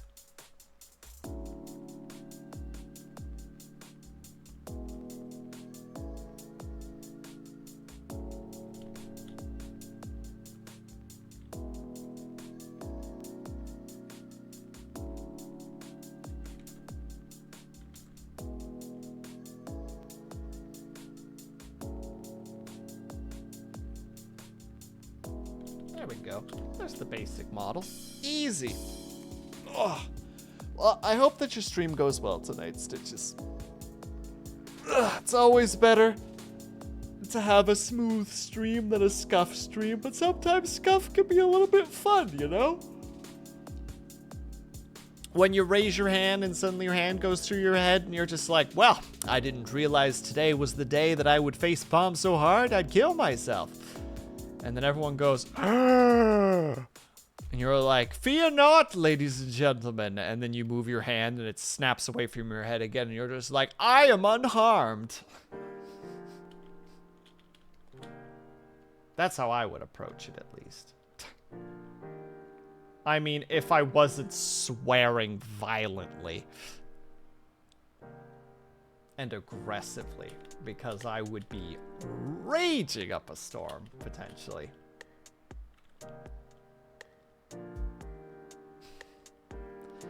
As I do not always handle things like that very well.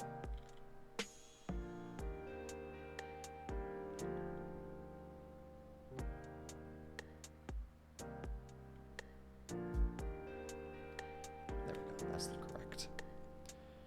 Reminds me of the good old days of gamer spine and randomly compressing under the skin. For those who don't know, like, Stitches actually wears like a full mocap suit to some degree when he streams, and sometimes the belt that's supposed to help I believe it was the belt that's supposed to help configure where he is in real time space would fuck up randomly, and his character would basically just like implode on itself, and he just kind of sink downwards.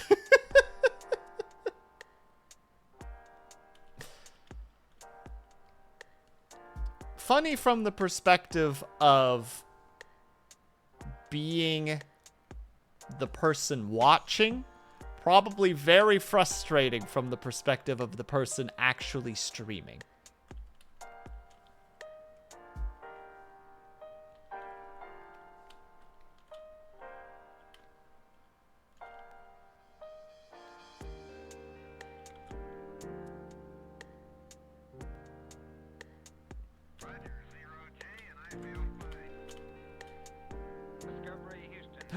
Look who's back for more stretches and hydrates. What's up?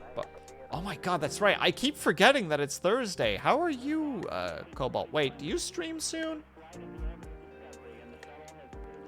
Do you stream today, Cobalt?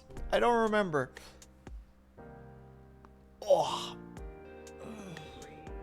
And we stretch to the right.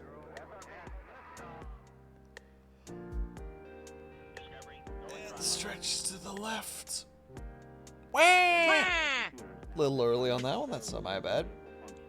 I'm still on vacation. No streams. I forgot you were on vacation. Enjoy your vacation, Cobalt.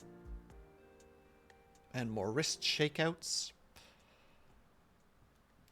You better be enjoying that vacation, mister. Can't see it, but I'm waving my Cintiq pen threateningly at you. Thanks. Me violently, or me threatening violence. Cobalt, thanks, dude.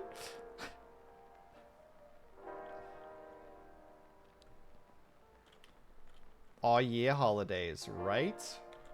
Wonder what holidays are like.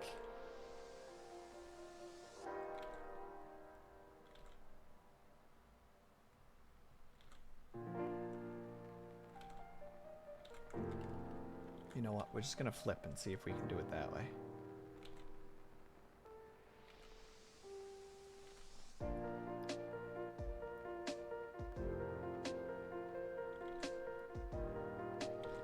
Bleh. Drawing is hard. Straight lines are difficult. I don't know how people do this. Liar! Ling! I need advice. I don't know if either of them are in chat at the moment, but I'm gonna call out their names anyway. See what happens.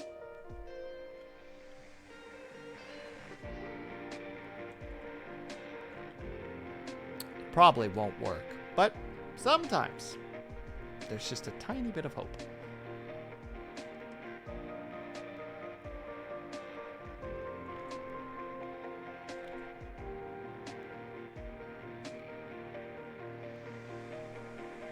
You know what? That's as close to successful as we're probably gonna get. Let's just take it and run with it. What are you trying to do, Will? Draw well.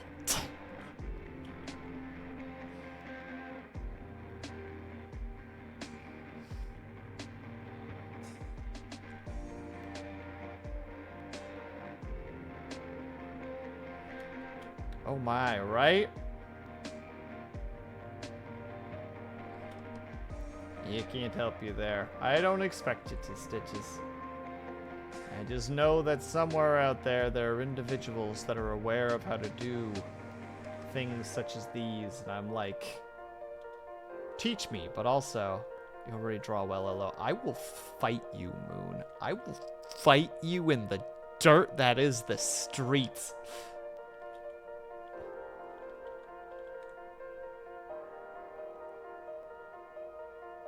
Do it well.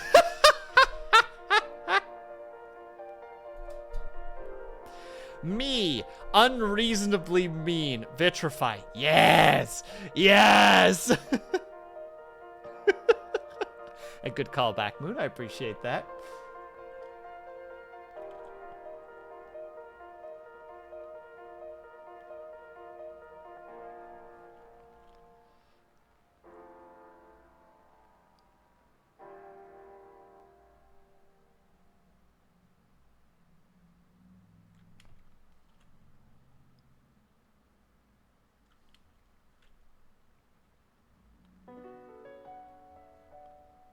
One moment, everyone. I know that I'm suddenly going quiet for a second here. I just want to make sure that I have the things. Dirt streets. Thought Canada had better infrastructure than that. Have you ever been to the freaking rural area of like any place before Cobalt? Once you get outside of cities and towns, there's a lot of dirt roads. You're next, Vitrify. How could you, Moon? He's just an innocent bystander. And yeah, we fight in the dirt roads. We only go to the dirt roads because there's not a lot of like interference there. The law can't find us in the dirt roads.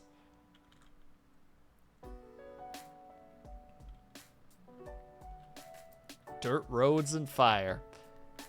Just a circle of fire. 2 men enter, 1 man leave.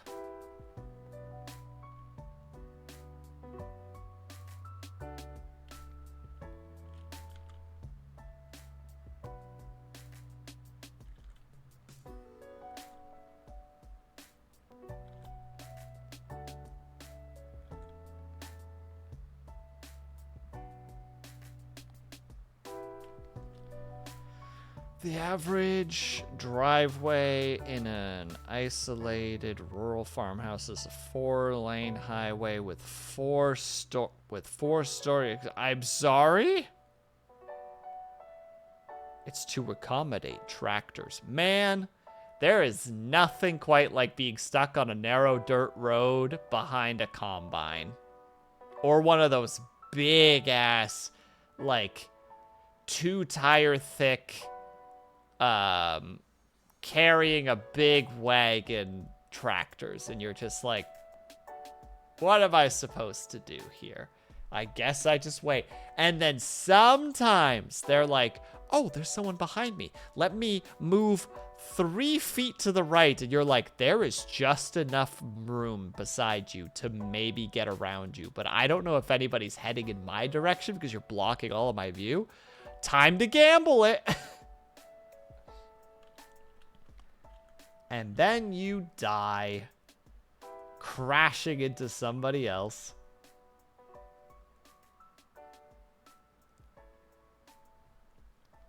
I hate passing in oncoming lanes. It's even better, Avatar, when you are doing so in rural, because there's not really a way for you to hit the brakes. Because if you do, you're on gravel. Your tires are not gripping that well. It is as likely as not that you'll die in that little excursion.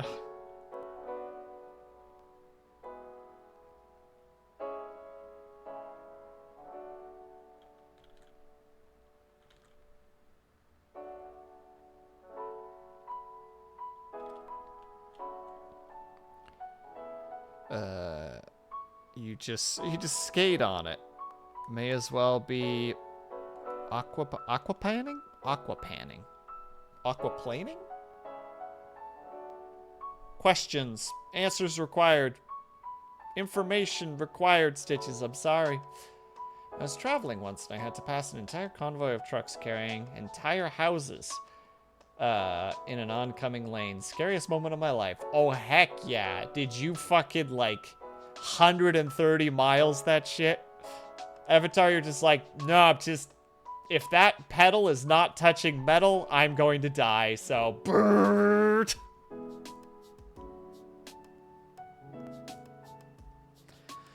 Aquaplaning is where you lose control on a wet road and seem to be sliding along with no friction. Ah, I had nightmares about that. Oh, snap.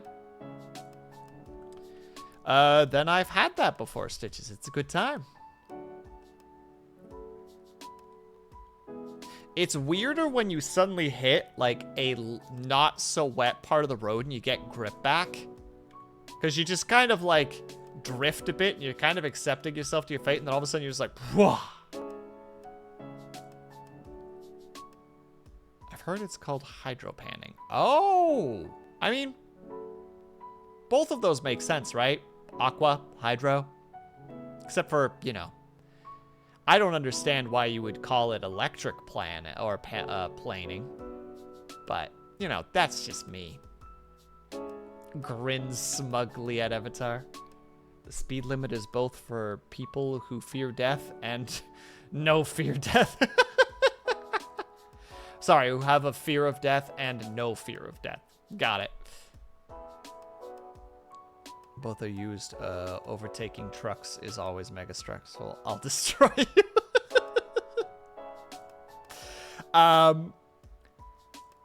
My mom has a rule that if she's behind like a transport truck that is swerving on like a multi-lane highway, she will just always try to overtake it when she sees an opportunity. Because she's just like, I am in no way putting myself in immense danger being behind this person that clearly does not care about the people around them. And I'm like, you know what?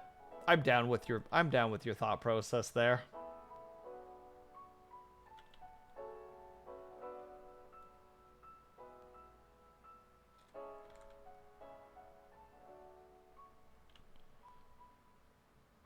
She doesn't want to get Final Destination. I mean, basically, sometimes you'll see some truck drivers where you're just like, you should not be allowed on the road. You are far too dangerous.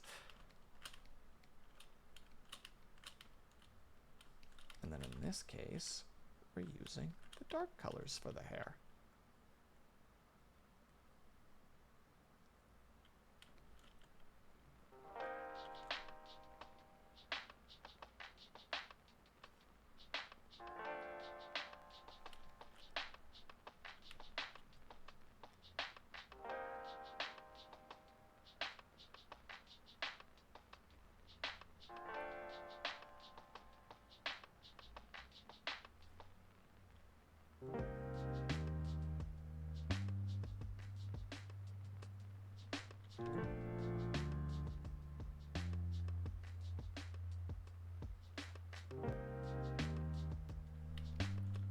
I'm sorry, by the way, Avatar.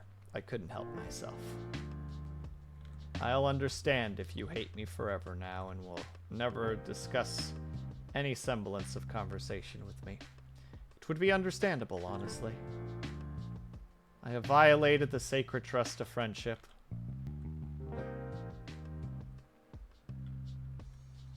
And will accept my fate with grace. Ooh, that's a song that's coming to mind right now. Oh, that's the Tragically Hip. Grace 2, I believe is the name of the song. I come from downtown. Something, something for you.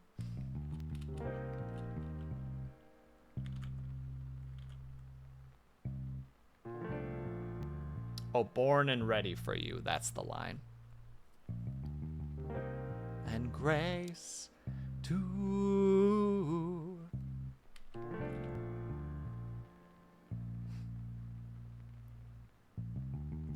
Friend of mine has this thing.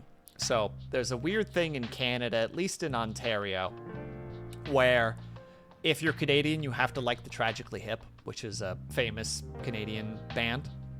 And a friend of mine, like, just basically goes out of his way to not listen to them because he's just like, no, to heck with it. I should not have to like, just because of where I live, I should not have to like something. That is a lie. Oh, it's not the big boss. How's it going, my dude? That is a lie. And hello, I've heard it all over the place where it's just like, you know, if you live in Canada, you should really like the Tragically Hip. And I'm just like, that's silly. And my friend's just like, I go out of my way not to listen to them. Because of this dumb stereotype. Okay, thank God. I thought for a second I goofed. But I didn't. And that's the important part here. I didn't goof. AKA soon to be groom. Wouldn't it be soon to be husband? Wouldn't that be the correct statement there? Maybe I'm being unreasonable here.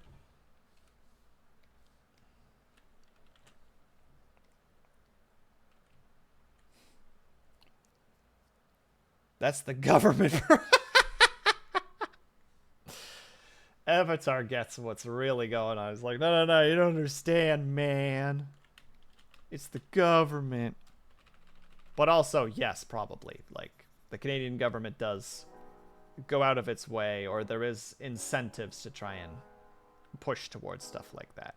So, I don't disagree with you, Avatar. I think you are kind of nailing something on the head at the moment. Is that Disco? Thank you for the hydrate, my dude.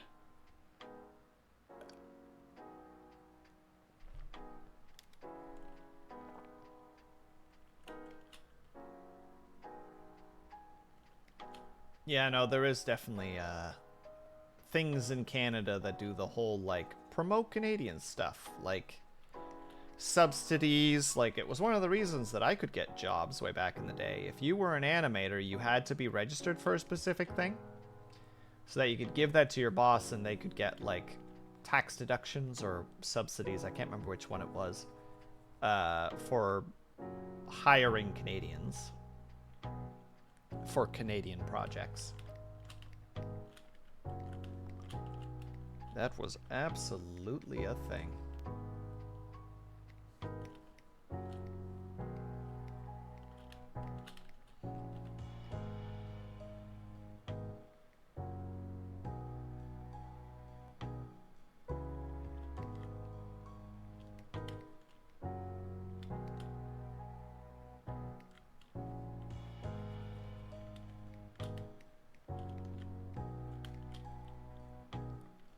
Canadian thing I will ever support is the continued sale and promotion. You could go to other places for coffee, though, not the big boss. Tim Hortons at this point has lost its way. They're not who they used to be. You don't have to support them anymore.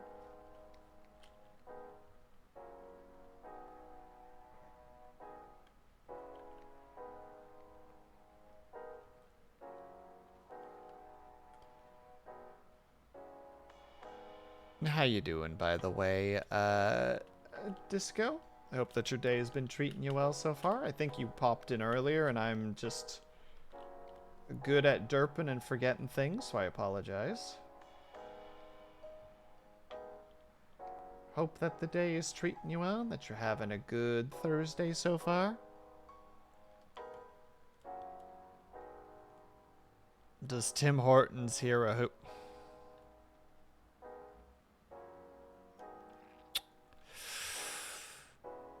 Oh. Ow. Psychic damage. I'm going to get canceled for being, but I'm not a huge fan of Timmy's. Boom! Good on you, Cobalt. Now, mind you, I'm on and off when it comes to Tim Hortons. Don't hate it. Don't love it. I don't go there for the coffee, I'll say that. As long as you're not a former Timbits player, you're saying, oh, I see. But if you used to be a former Timbits hockey player, they will hunt you down. They will strike you down where you stand. No survivors. Glad I still have this open.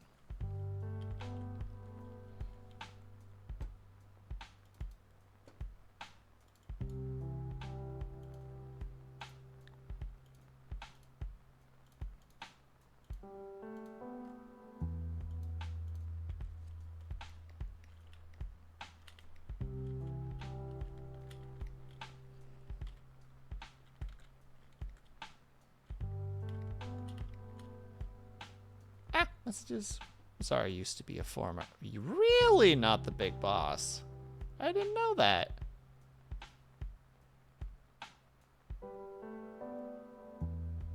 Timbits hockey players and their parents could suck a fat lap. Oh, were they a problem for you then, not the big boss? Did they cause shenanigans? Was there some disapproval for you in that regard?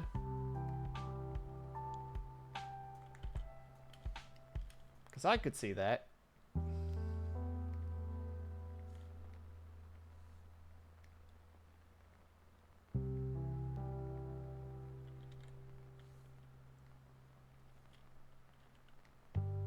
Sorry, I'm looking for the correct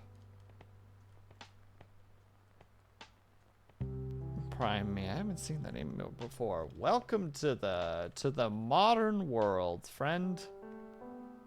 Was it linear? Was it multiplier? Multiplier would work, but I think I like the... Was it color burn? Yeah, color burn. Reduce its volume a little bit in terms of strength, but I think that'll work very nicely for certain areas.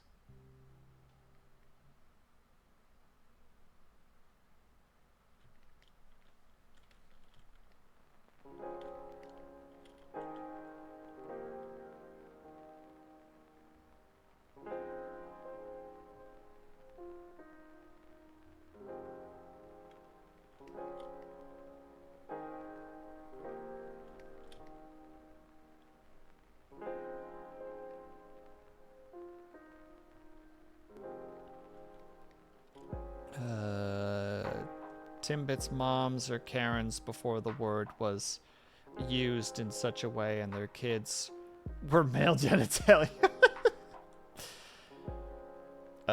Kids' soccer parents were always the worst.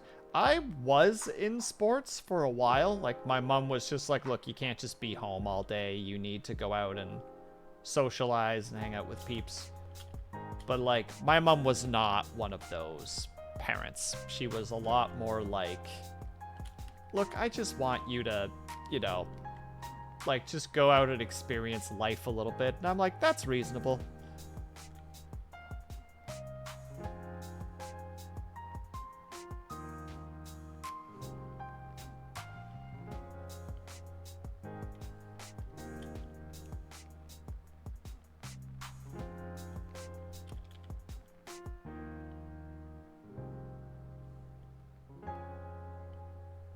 So I did soccer for a little while, but my parents are not competitive individuals. So it was very just like, yeah, just go out and have fun. And I'm like, okay. And then after like, I think a year of soccer, I was like, can I not do this anymore? I don't like soccer. Because we had a lot of tryhards on our team. And then eventually... it turns out that there was some martial arts classes near our place, and I was just like, I'll do martial arts, and my mom was just like, okay, as long as you're doing a sport. So every Wednesday I went to martial arts class, and I was like, acha, martial arts, cha cha cha cha cha cha.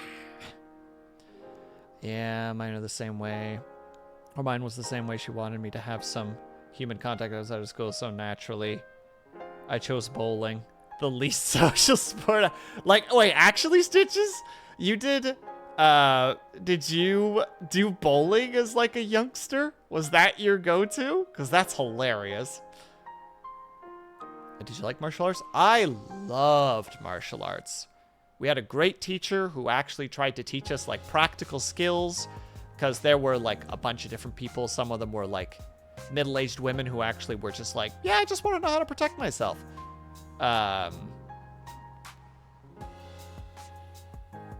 Yeah, I took it for several years. I was 3 belts away from a black belt, and then our teacher broke his wrist, so he was out for a while, and then we got put into a different group that, like, our teacher knew, but that teacher was very, very, like, learn the shit, get the belt, learn the shit, get the belt. Like, doesn't matter if you understand it, just learn the stuff. And so, like, it was a mixture of us being outsiders in the class and also me being like, hey, so what's the practicality of this? And he's just like, doesn't matter, just learn it. And I'm like, I'm done. I'm done with martial arts if it comes to having to deal with it like this. But I was a fair bit older at that point. I was in like late high school at that point. My mom's just like, yeah. Like, don't worry about it. You could quit. And I'm just like, thank you. I think at the time I also had like a part-time job that, yeah, that summer turned into a full-time job.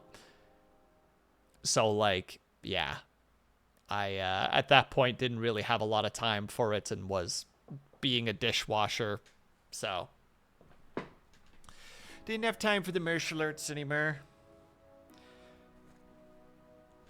And never went back, because at this point I would have to basically relearn everything. It was a good time, though, while it lasted. Did it for, like, probably, like, 6 years.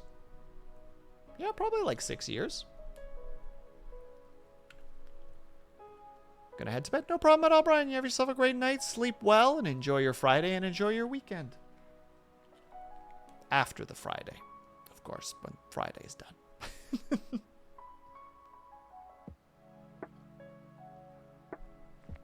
Yeah, I didn't like that teacher very much.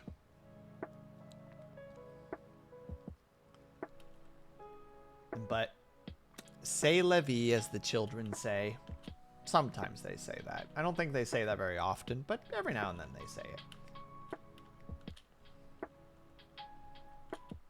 Oh god, now I actually have to remember how.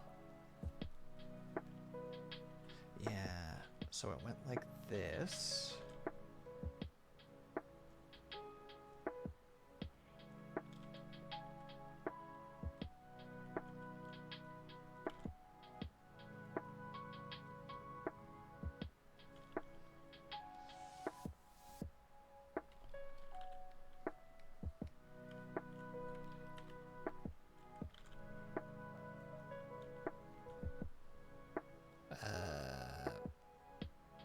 The French ones do. Avatar, I'm gonna need an explanation because I don't remember what I said. I'm having a crisis moment where I don't remember the things I said, and now I don't know how to respond. Luna D, how's it going? Hi. C'est la vie. Oh yeah, c'est la vie, as the people say. Also, you're spelling it wrong, Avatar. Why are you spelling it so weird? Oh yeah, good morning. Wait. Luna D, would the time be like 10:20 a.m. for you? Question mark? Maybe?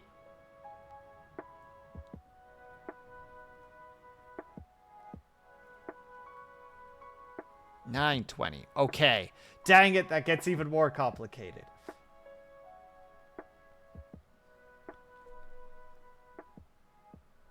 Don't call me Vitrify. Oh my god. I said the things. I'm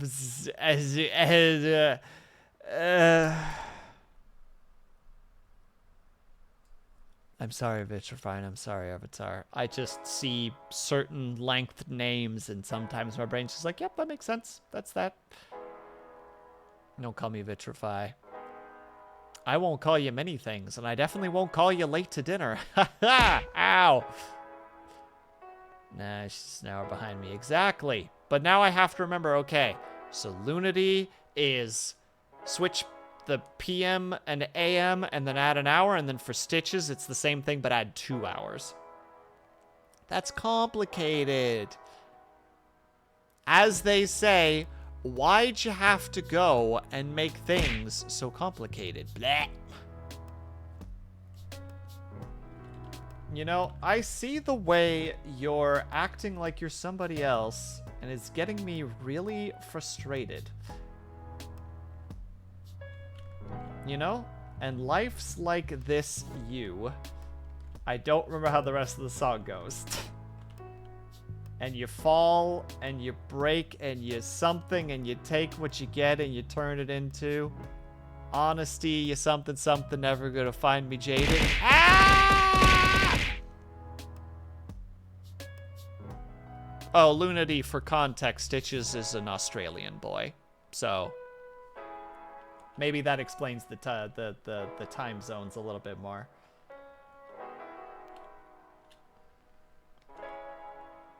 Why did I get pillows thrown at me? I thought it was a pretty decent reference, unless it's a bad song that I'm not allowed to talk about. Is it gonna get me canceled now? Look, but stay healthy, Will. No problem at all, Cobalt. Enjoy your vacation. Ah!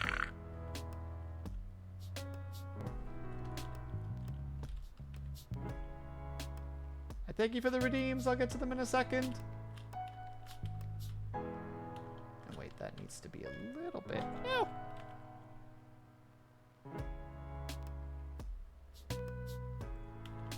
Man, I haven't drawn the hoodie of this character in so long. Luna D, why'd you throw pillows at me? What did I do? Luna D in her chat. Oh my god, hi, Will. Luna D in my chat. Pillows! Violence! And stretch to the skies, because we like a good stretch. And then we stretch to our right, because we enjoy a good stretch. Look, listen, listen, listen. And stretch to our left. Actually, Moon, I just realized that you don't really do that anymore. Did we accidentally, how to say it, like, negative reinforcements our way to you not saying that anymore? If so, I'm sorry, Moon. You can keep saying what you want to say. I did earlier. Listen. Listen. Or maybe I've just forgotten the joke. Sup, nerds? Hello, TK. How's it going, my dude? Look, I'm looking right now, Luna D. I'm ready for this explanation. I'm ready to either take the brunt of this response, or I'm ready to watch the what's that? The contortional thinking that is required for this answer. I'm prepared for either.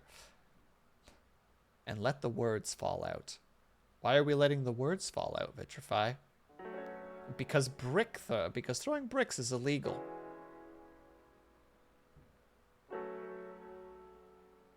Correct. Very much agree with you. Be very rude to throw bricks. I mean, you get to throw I think the phrase, that is exactly what I was looking for. Thank you, Stitches. But I got stuck, so I worked around it. But we get to throw lawn chairs at you, and grenades and jars full of urine. I'm just saying. Maybe you should start calling the cops on what people are doing to you. TF2, that is the reference. Certainly is.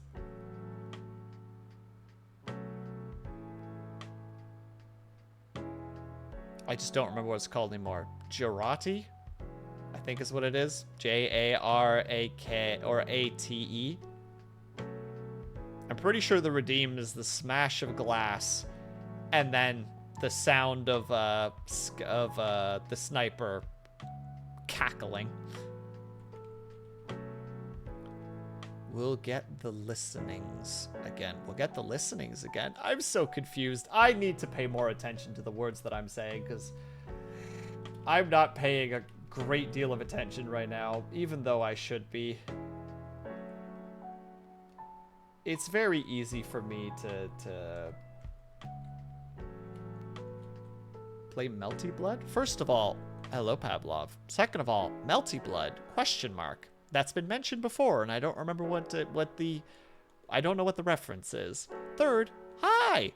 Also, counter to your thing, the, what is it? Revive. What the heck is it called again? Help me out, Pavlov. D&D. The triple combo.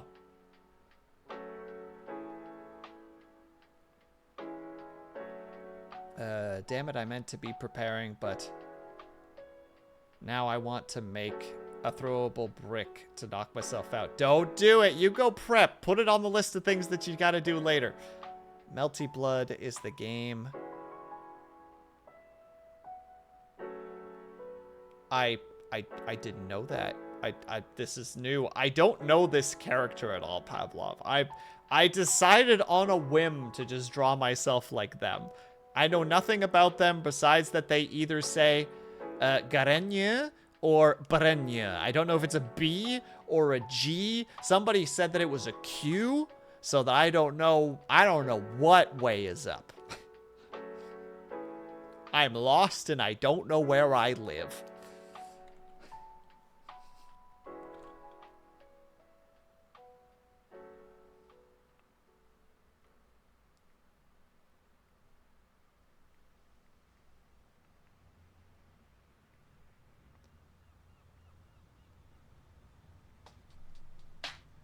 But yeah, what was the darn thing? Gentle Repose. Revivify. I think there was a set that there was something else involved in this. Gentle Pose, something else Revivify. Gentle Repose. Something else Revivify. Unless I'm wrong. Gentle Pose, Mend. Revivify. What was the purpose of the Mend again, specifically?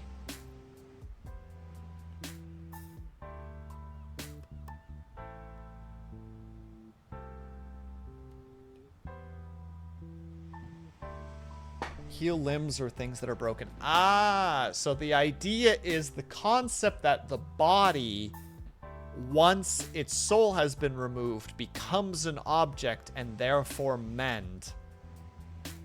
And therefore mend would apply to it. That's the general concept. Okay. I'd have to think about the mend part, because I don't know how to feel about that, because the corpse would be different from an object to some extent. There's arguments that could be made, but I don't know if I would let that be a thing. But as for the Gentle Repose and Revivify, I would allow it, but you need the material components. Revivify, I believe, needs a diamond of at least 500 gold. You would need to have that on your person. That would be my my requirement. If you don't have that diamond, you can't cast Revivify. Jeremy Corbett said, a non-undead corpse isn't considered a creature. It's effectively an object. Well, I don't have to listen to Jeremy Crawford, do I?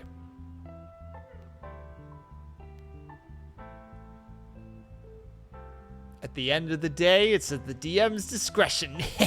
Yeah.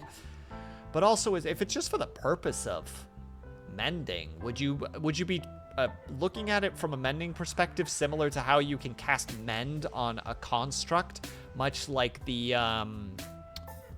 what is it? The Artificer something Defender, which allows you to cast mend on something, and it's basically the equivalency of casting a heal on it? Or are you specifically just like, well, I mean, the body's broken, but if we cast mend on it, we bring hit points back? Or, like, I'm not sure if you're thinking about it from the perspective of it getting hit points back or not. Yeah, I'm actually semi-conscious enough to actually, like, have this discussion right now. And, oh my god, I'm so sorry to everybody here who doesn't play Dungeons & Dragons and is like, oh my god, Steffu. Like if someone or someone's limb was mangled to some respect. I need to read Revivify really quickly. Revivify. 5e. Touch a creature that has died within the last minute, but the Gentle Repose gives that more time. The creature returns to life. This spell does not revive of old age or recover any missing. Ah, that's the sentence. That's the sentence I needed. Okay, in that case, I would allow detached limbs as long as they had been detached for a period of time. Or how to say it, they had been detached during the combat with which the person died. I would allow reattachment. If that limb had been lost for a long period of time, Like, you know, like the equivalency of just like, my arm, I don't know how to put it back on. We don't have the capability to cast a spell. Blah, blah, blah, blah, blah, blah. And like you've been carrying in like an ice box or something for like 5 days, and then that character dies, and you're just like, well, this is a perfect time to put the arm back on. Yeah, I would definitely, I might potentially allow it, but there would have to be a roll of some kind, like do the gods favor this moment to happen? Or maybe potentially even add like a fun devil's bargain to it, just like you can, but like there's the potential for it to cause sickness, or that it doesn't work, or that it only works a portion of the time. You know, like it's a half-dead limb.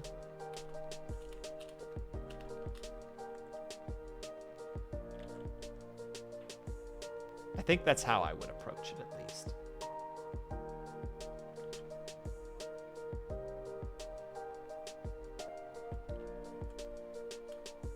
Roll for tissue rejection. That's not an entirely incorrect way of thinking about it, Stitches.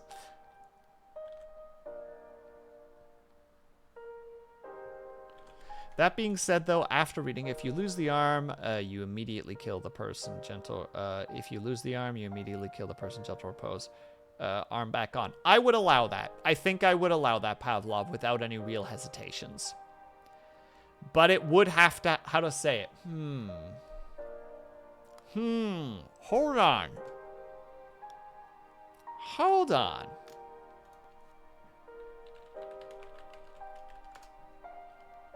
Gentle repose. You touch a body or other remains. It's a 2 necromancy spell. Doesn't be decay.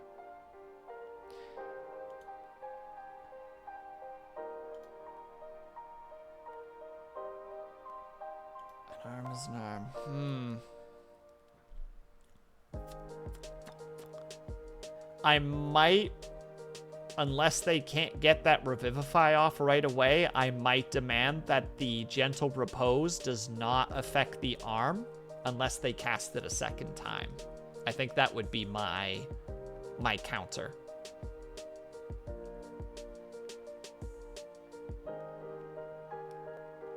As they are 2 separate objects, as far as I understand, at least. Unless I'm misreading Gentle Repose. Hold on.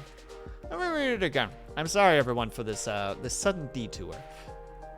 Hold on. 5e, Gentle Repose.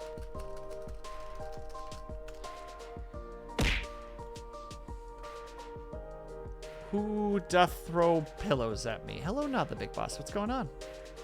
Okay, well, how much GP is an arm worth? Oh, in terms of, like, putting it back on again? Hold on, let me just read this really quickly.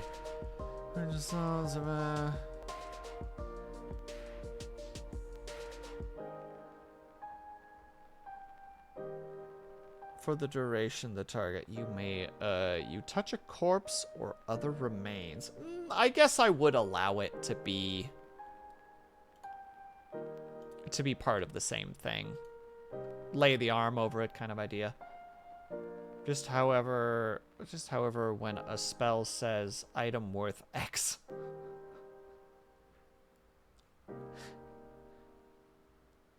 Would using men to attach the arm to the corpse, well, of course, exceed the effort of the arm? I don't think so. Sorry, I was testing the lag because the redeem in the action. Oh, between the deem and the reaction. Okay. It could potentially be that there's either lag happening for me at the moment. Oh, there's tinnitus. Thank you. Or you can, oh my god, that's making thinking very difficult. Or it could be that you're just having a minor bit of latency at the moment. Will, what part of the body is worth less than 500 gold? What do you mean? No. The Revivify specifically says, and I quote, I'm going to go back to it. Ahem.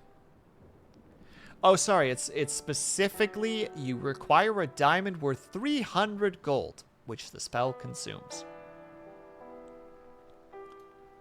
Unless you have a very specific thought process in mind right now.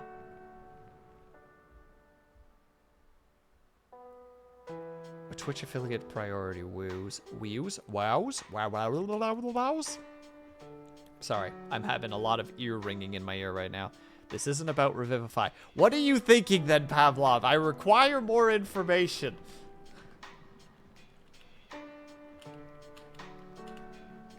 First, hello, Stitches. Searing, sorry, the S is frickin' with me. I am all sorts. I just need to know, is there a sale price for an arm less than 5? Is it an intact arm? Is it... sorry, an intact arm, I mean, like, is it preserved? Is it taken care of? Well, like, it got cut off a minute ago. I don't think it would have a price. I don't know if you could put a price on a slab of meat.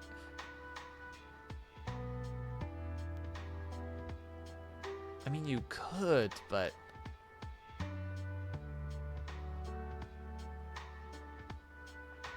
Have you been to a store? I mean a slab of human meat specifically.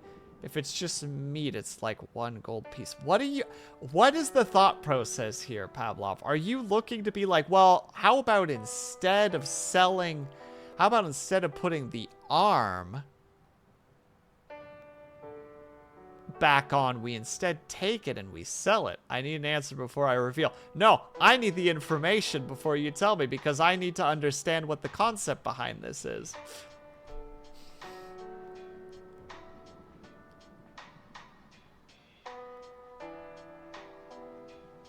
What do centaurs do with their arms while they're running? They swing them back and forth, I presume?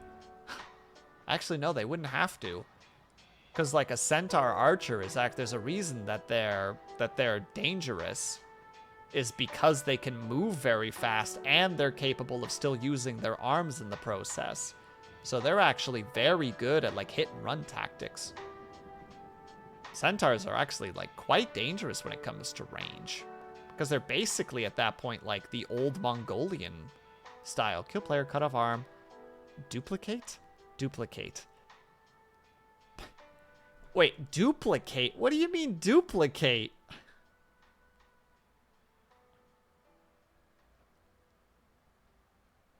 Are you trying to go for like an infinite money thing? Because at that point, I'm going to start arguing like psychological damage to the player. Every time one of my characters get put to 0, I definitely make them act more cautiously in the next fight. Because one does not just simply suddenly cyberpsychosis. That's kind of what I'm thinking a little bit, Avatar. The idea of like being murdered and simultaneously having your arm on, but having somebody else holding your arm.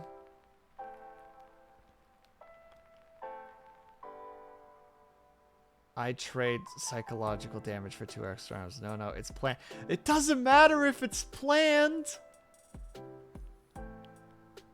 Have you, like, I would start looking into, like, cyberpunk rules at that point, because cyberpunk has, like, the how to say it, the humanity points. Because, like, every time that you replace parts of yourself, you have to take damage to, like, your humanity pool. Which, when it hits 0, you hit cyberpsychosis. You just go mad.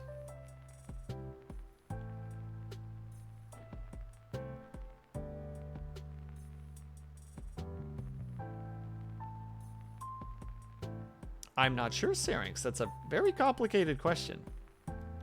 If centaurs existed IRL on this time period, would they just plop on the ground?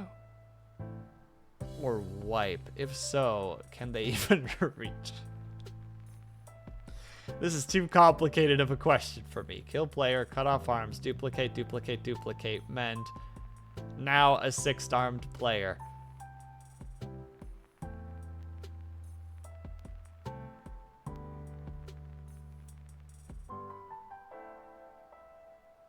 This is why bidets exist. Ooh, smart.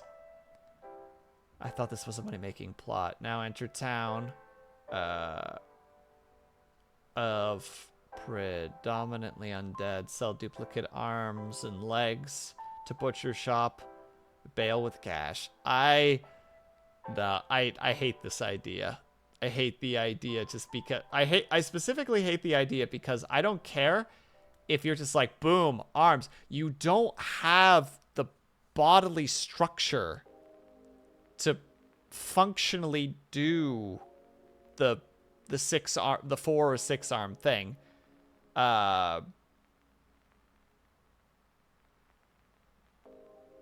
Why 500? I first of all need to know what the 500 is about, but like you don't have like a second pair of shoulders, like, you know, just under like, how to say it, just under your pectoral muscles, and then again below that, just under your ribs. Duplicate copy things and they stay forever if they're worth less than 5. I see. At that point, it would be the equivalency of like stitching them to your body. They wouldn't function. They just be there.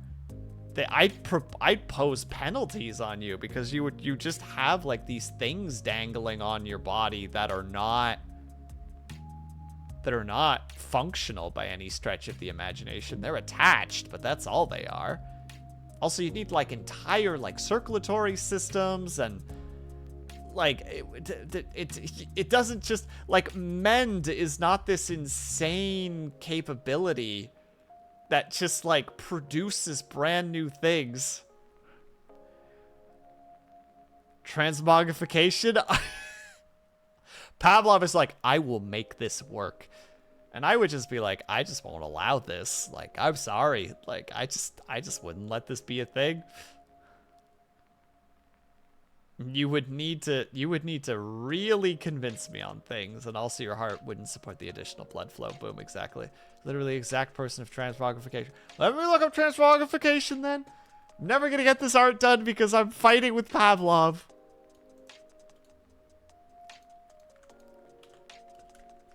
Transmogrification, 5e.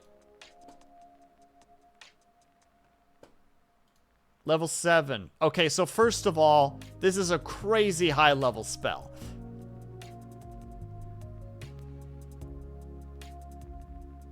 A bit of flesh from a fiend or a feather, each item worth at least 50 gold. Concentration up to 10 minutes, which is where the gentle repose comes in. You elevate your body to a higher form. When you cast this spell, choose 3 of the forms indicated below. Limbs. Something else if you're choosing. At that point, you don't even need the things, though. The arms. You just choose limbs. Appendages, resembling tentacles, spider legs, pincers, or something else of your choice sprout from your body. You wouldn't even need to stick them on. There'd be no point. Overwhelming might. Frightening presence, regeneration, radiating light. Breath weapon or wings. Hold on, let me just quickly go back to chat. Add extra arm. Adding extra arms is perfect. It's worth being a high level, literally. Purpose of trying to art stream. Nah, man. D&D rules thematic. But I'm not even good at rules, though. I need to, like, sit down and think over things. I'm not good at on-the-fly choices like that. I need to sit. I need to ponder. I need to read up on how other people approach it. I need to, like, fill my repertoire with some ideas on how to approach certain things.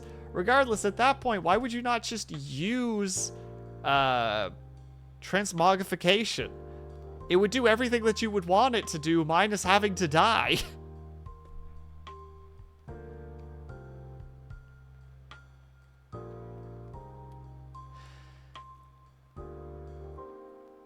Sorry, I regret going down this road. My brain's just on fire right now, just going, how to approach this? I regret. That's all I have to say right now. I regret. No, stop being itchy. Alright. For this thing specifically, we're just grabbing.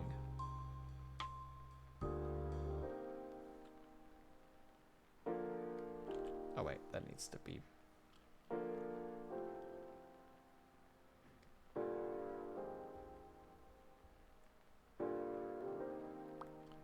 If allowed, I'd use transmogrification like 8 times. I don't know if you're... Is there a limit to transmogrification? Buddy, when you use this spell...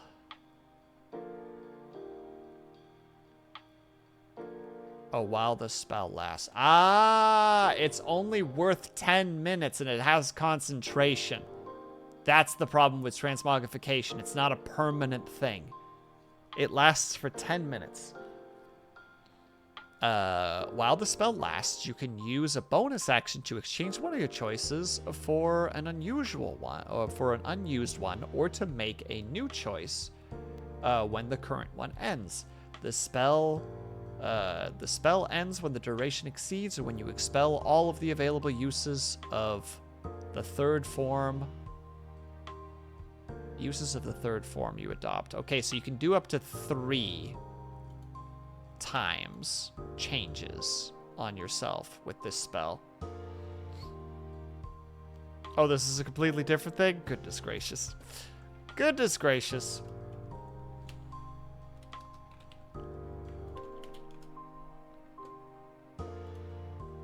Oh, I see. This is specifically from Critical Role. Okay, well, I'm not getting into this because this is outside of the scope of anything that I'm aware of.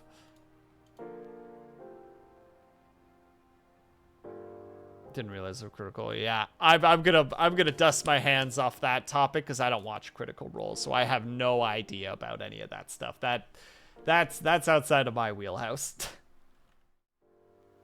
What the heck? What the fuck was that? I'm sorry, everyone. I didn't even know that that could potentially happen. All right, we're not touching OBS anymore. What to heck? Yeah, that's what I'm saying. Oh, still got that on. MB managed to accidentally touch a thing that it wasn't supposed to touch, apparently. All right, we'll just leave it like that.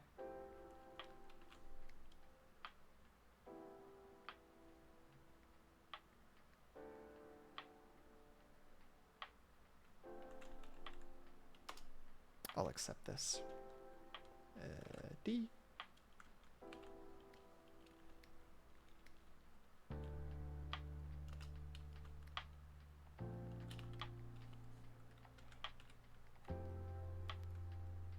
Did I just accidentally abad? I think I did. Yes.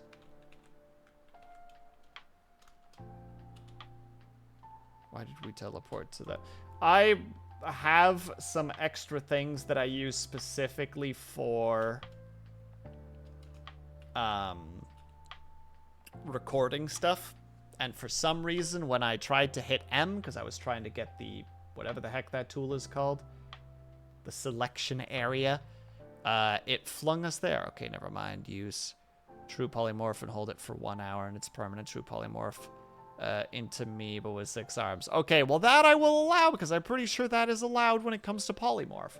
I would need to read polymorph in order to fully understand how it would work, but I'm not going to get this stream done if I do that, so I'ma call it a draw right now, because I have other shenanigans to do still.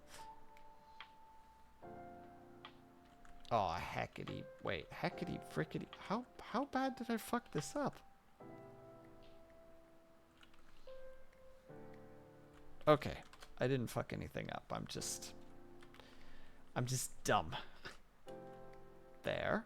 But then on top of that, we have... No, not white. I want them to be like this.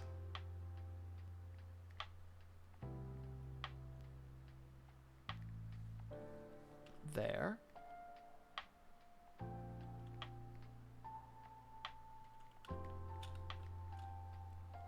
Oh no, Will. Would just keep streaming. That'd be terrible. I don't know, several hours. None of us would like that.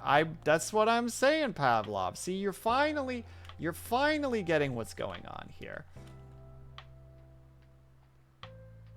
People don't want to be here. They're practically trapped.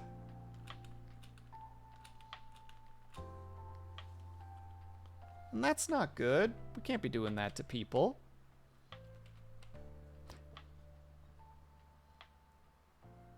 Oh my god, I was about to say, is that Grimmy? It is Grimmy.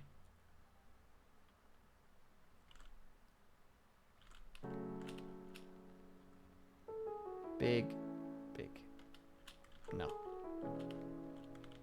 Ah, I just realized that the one doesn't look very good.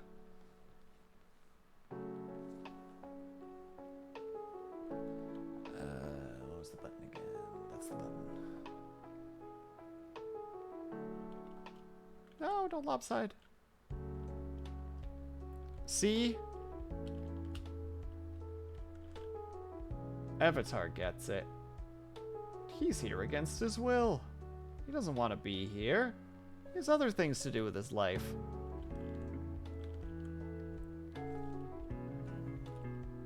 But he's stuck.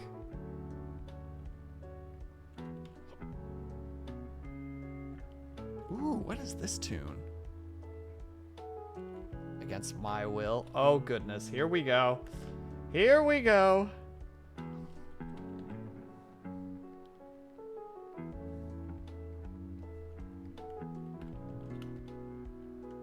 There we go, that works. And now finally we do final brush strokes, and I'm gonna get this right this time. It's shoom, shoom, shoom. No, hold on. Shoom, shoom. We go like that.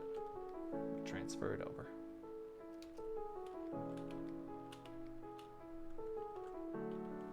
There. Baka. Hold on. Can you restrain an NPC and polymorph them? If so, I roll to restrain the big bad evil guy and polymorph his face into an atomically correct ass.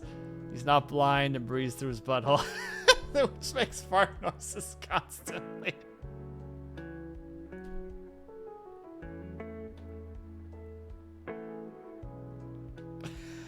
Stitches, why are you like this?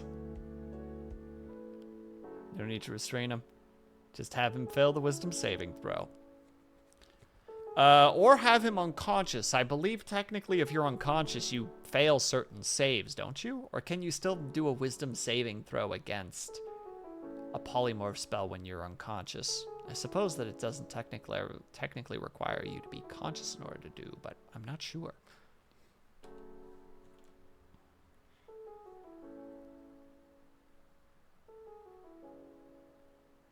Anyway, there we go. We pop that away. There's the other character.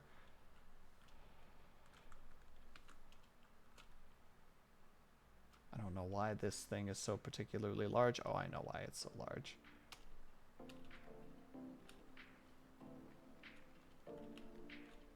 And then we do this. We add a nice gradient in the background.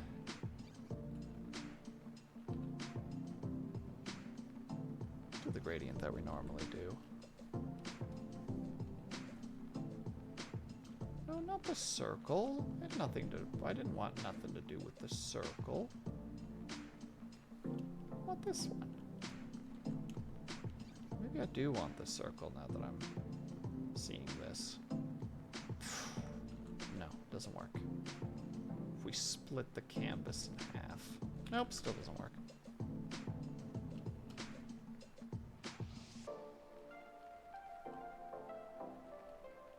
Forgot I was still in the circle.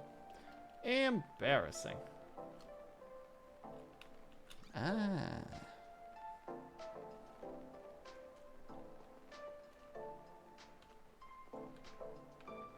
Oh, he actually blends. Hold on. No, not you. There we go.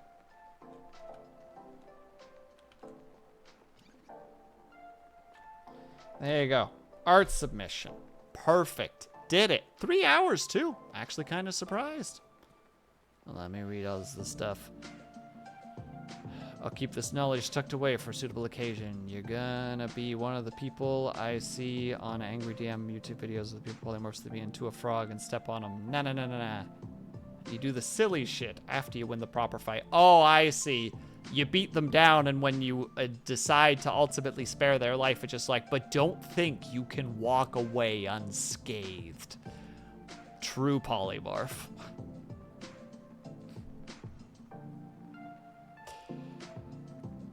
Oh god, speaking of which, I gotta work on the D&D session too. Ugh. Gotta figure out where that frickin' takes place and where that goes. Oh, the life of a DM. Perpetual state of having to be creative and think on your feet.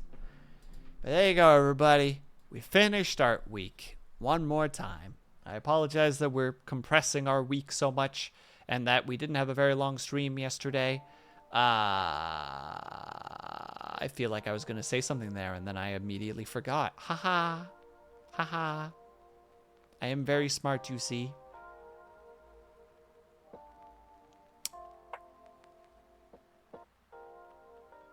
Sorry, my brain has turned into fog, and I don't know what to do. Let me ponder for a second while I recalibrate my brain. Unless it's one of those, hey, level 5 party, fight a true vampire type of things, in which case I'm 100% getting my artificer to make a machine that makes vape out of holy water and make a fog of constant damage.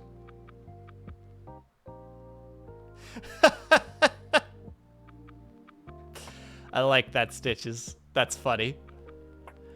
Vampire's just like, I see you've entered my lair, and the other person's just like, oh, I see you've entered the, hits the button on the strange contraption, the vape zone. Psh. Oh, hey, Haya. I don't remember why Queen Miku was mentioned. Oh, because of the AI. Somebody mentioned that they were trying to look for reference and they kept getting AI images.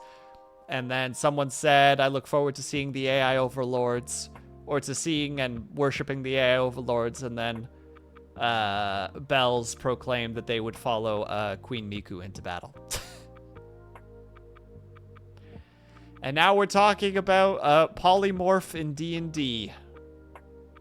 Welcome to the Vape Zone. Begin light show. The light show would, of course, being like dazzling lights or chromatic orb or color spray. I don't think color spray would actually work on that. Sorry, I ruined another stream. It's true. There's no hope. Pavlov came in and was just like, hey, streamer who gets hyper focus. Here's something to focus on. And I'm like, dang it, now I'm focused on this. And the wizard immediately casting fireball. Exactly. Igniting all the holy vape in the room, causing a mighty holy explosion. How are you, by the way? Hi, I hope that you're doing well.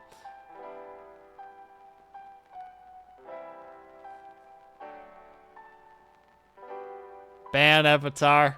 I don't care if he's a mod. Ban Avatar. Another day in the life of Pavlov. Yeah. Yeah, what's up with that, Pavlov? Do you have like a board where you're just like, eh.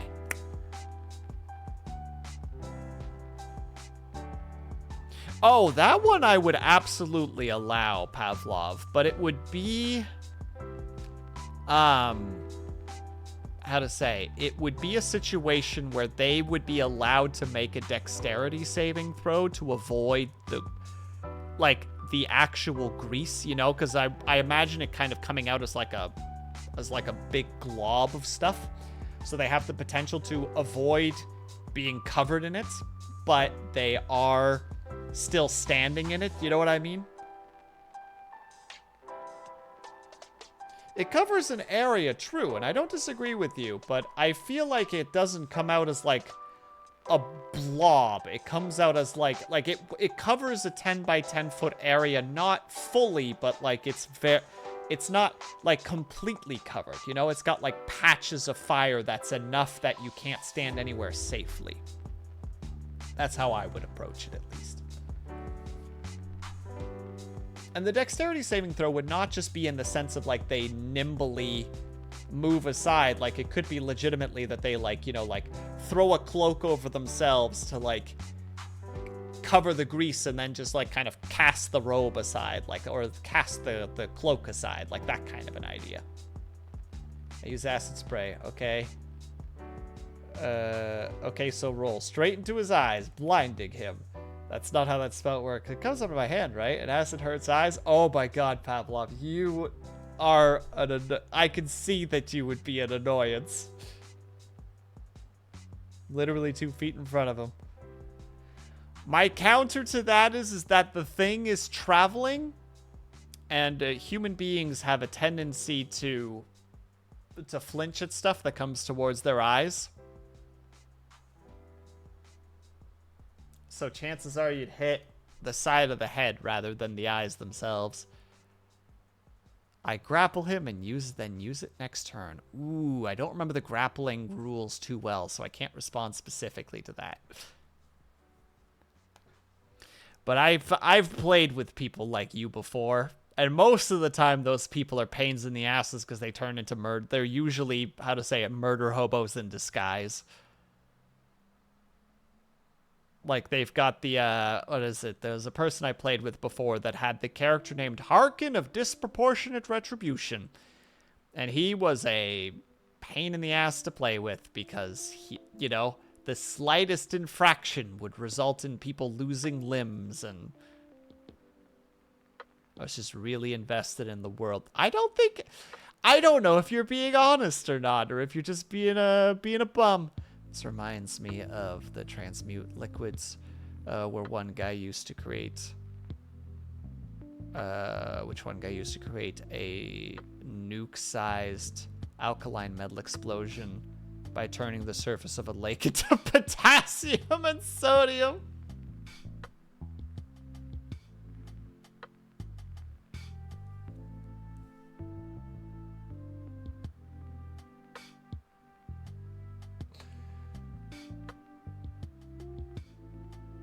I have no words for you right now, Stitches. I have no words. It was my first ever game and didn't know how things worked. I just saw things like acid splat and thought right in the eyes.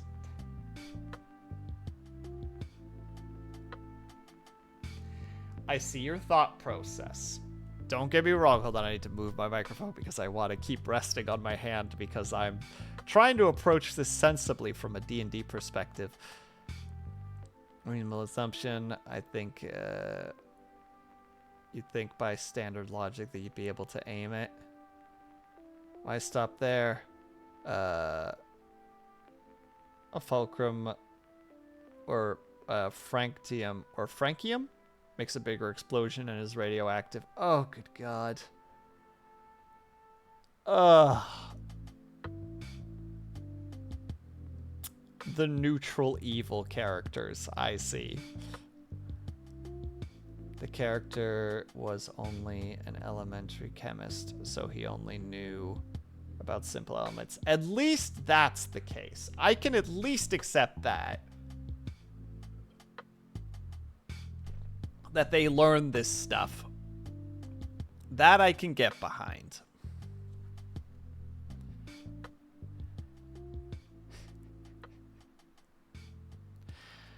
Still, it frustrates me what I'm reading right now. Mostly because it's it's a strange thing. Okay, so here's the general thought process that's happening right now in my head. And it's not in the sense of being how I'm trying to rationalize it, it's what's happening. When I first started playing Dungeons & Dragons, I was playing with a group that was very murder hobo-esque, all out for themselves, players versus the DM attitude. So I still have that ingrained in me a little bit, where I'm someone who loves to build story and loves serious and like compelling stories. But for the longest time, the only people I could play with were people that were like for no reason, they would decide to just, like, cut the rope that you and them were climbing on. You know, they'd make it to the top and then they'd cut the rope. Why? Because they were a dick.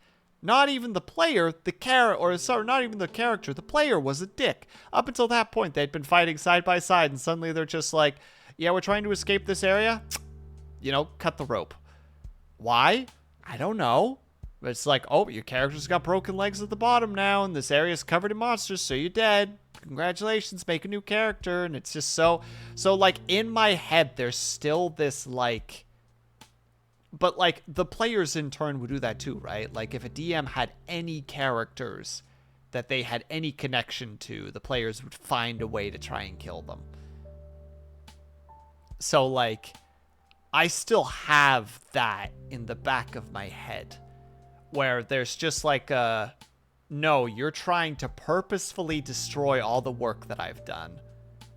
You know, like that kind of a thought process. Like it's this, there's still that defensive, just like the player is against me right now and I need to remain vigilant. And it's very difficult to get rid of that because it's locked in. Like these were like the first like 2, maybe 3 years of playing Dungeons and Dragons was just this. So like my literal core fundamentals of like 3 and 3.5 are just dealing with the only group that I had, which were mostly people who were either very arrogant and just wanted to be the best, and people who just did shit because it was, quote, funny.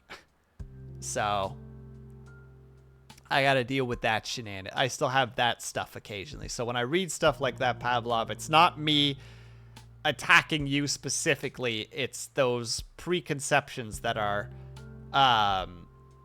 locked in. But it's the stuff that I'm talking about, it wasn't. Or rather, it was hilarious to everybody else at the table, but there was no reason for it. You know what I mean? Like, it's the equivalency of, like, imagine you made fun of a bud of yours, you know, like a buddy of yours said something wrong and you went, haha, isn't it silly that you said it that way? And their method is to like 3 days later ask you to help them move some furniture up some stairs and have you be the one carrying at the bottom, and then halfway up the stairs, just let go of the furniture. And then when you hit the bottom with, like, you know, like, fractured bones and a concussion, they're just like, ha, isn't it silly that you couldn't hold that up? It's insane! This is why I'm very cautious and perpetually anxious about being a dungeon master. Because I always presume that people are out to just destroy my shit for no reason.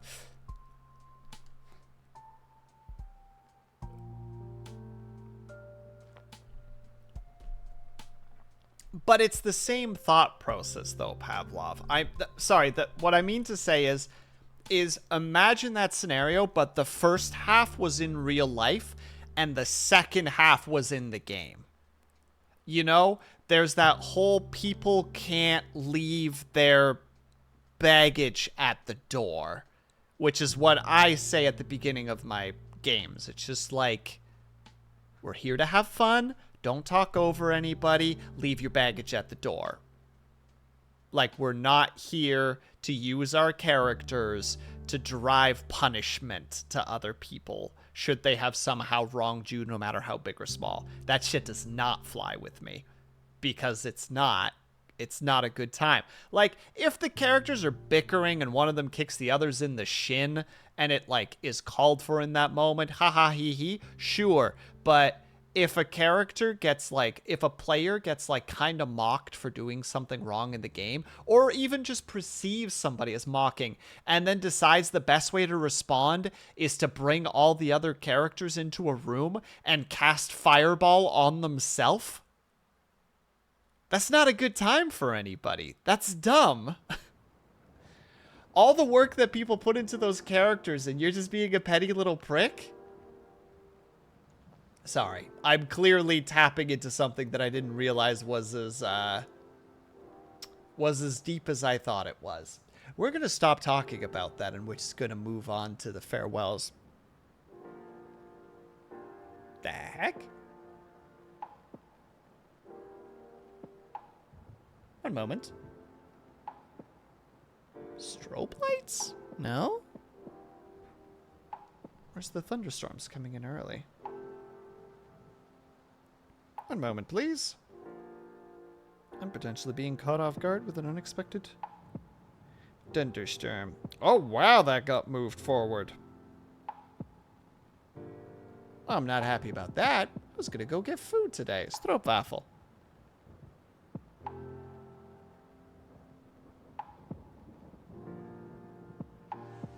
Well, that changes my plans dramatically, and I'm kind of sad about it. Ah, well.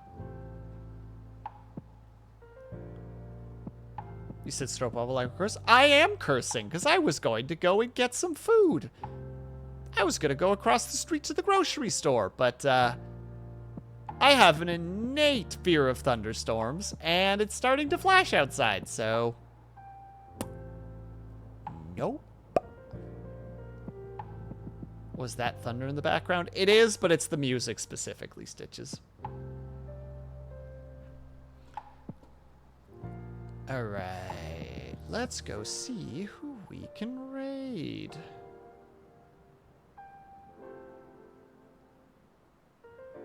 Ooh, I've got it down to 2 peeps already.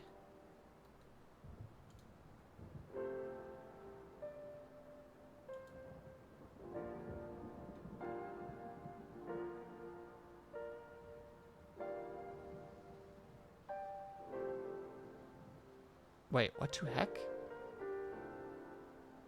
I thought they were playing Apex.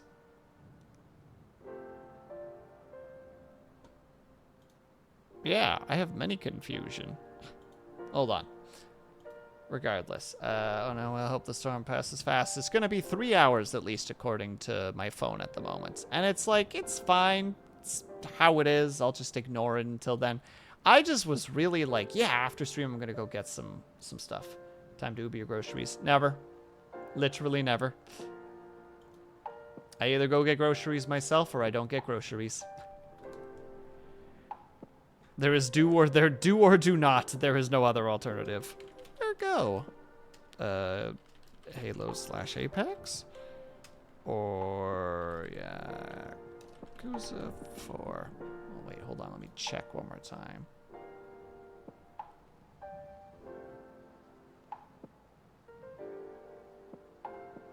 Ooh, we'll add that one to the cluster as well.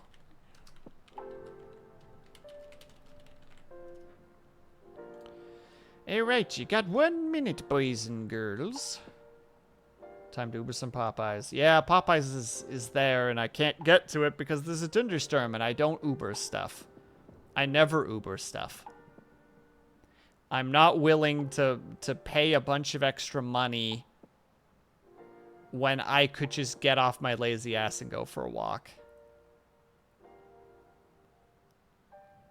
Only saying Popeyes. Oh, no, Vitrify, you're dead on the money. If I was going to go get fast food, I would go get Popeyes.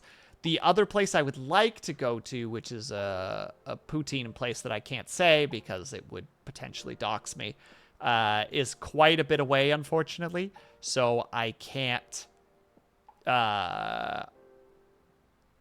Unless there's a vehicle available, I can't really get there, and I don't think that they do delivery, so... And I wouldn't take the delivery anyway, but it would be a long-ass walk. Yakuza. All right, then we go to Yakuza. These are acceptable choices. Then we're going to Pandemonium. She's currently beating up people in a suit. That's a classic Pandemonium move right there.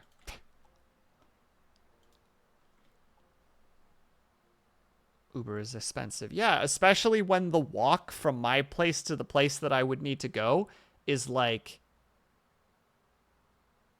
Not in a suite, in a suit. Like a, you know, like a full... How to say it? Like a nice jacket and dress pants and a tie, etc. Thank you, Moon, for being here. And thank you, Blue, for being here. All right. You guys know the drill, but in case you don't, socials. When the stuff that I have to do this weekend is done, I swear to goodness that I will start working on frickin' some ASMR content again. Because my God, am I dropping the ball at this point? And thank you, Vitrify. Top message is for subscribers. Bottom rate message is for followers. Please grab the one available to you. If you would like to use your own, by all means, do whichever make you comfortable, so long as it is respectful and wholesome, which is what we try to go for around here. But we're going to go ahead and see what Pandemonium is up to. She is currently playing Yakuza 4 Remastered in a cage match between some other fellow whose name I could not possibly even begin to pronounce. But everyone, thank you so much for stopping by. Whether you were chatting, whether you were lurking, whether you just popped in and out for a second, know that you were super appreciated. Hope that you guys are having a great day, afternoon, evening, or night, whatever time might happen to be for you. Hope that you guys are taking care of yourselves. I hope that you're drinking plenty of water. And when you finally do sleep, whatever time it might happen to be for you, hope that you have a very restful sleep. I will see you guys over at Pandemoniums, and I will see you guys next week, Tuesday, I guess. Gonna be a little while. So take care of yourselves until then. Support your favorite streamers. Go watch Stitches tonight if you get the opportunity to. And if not, I hope that you guys have a great rest of your week and you have yourselves a great weekend. Until next time, everybody. See you later.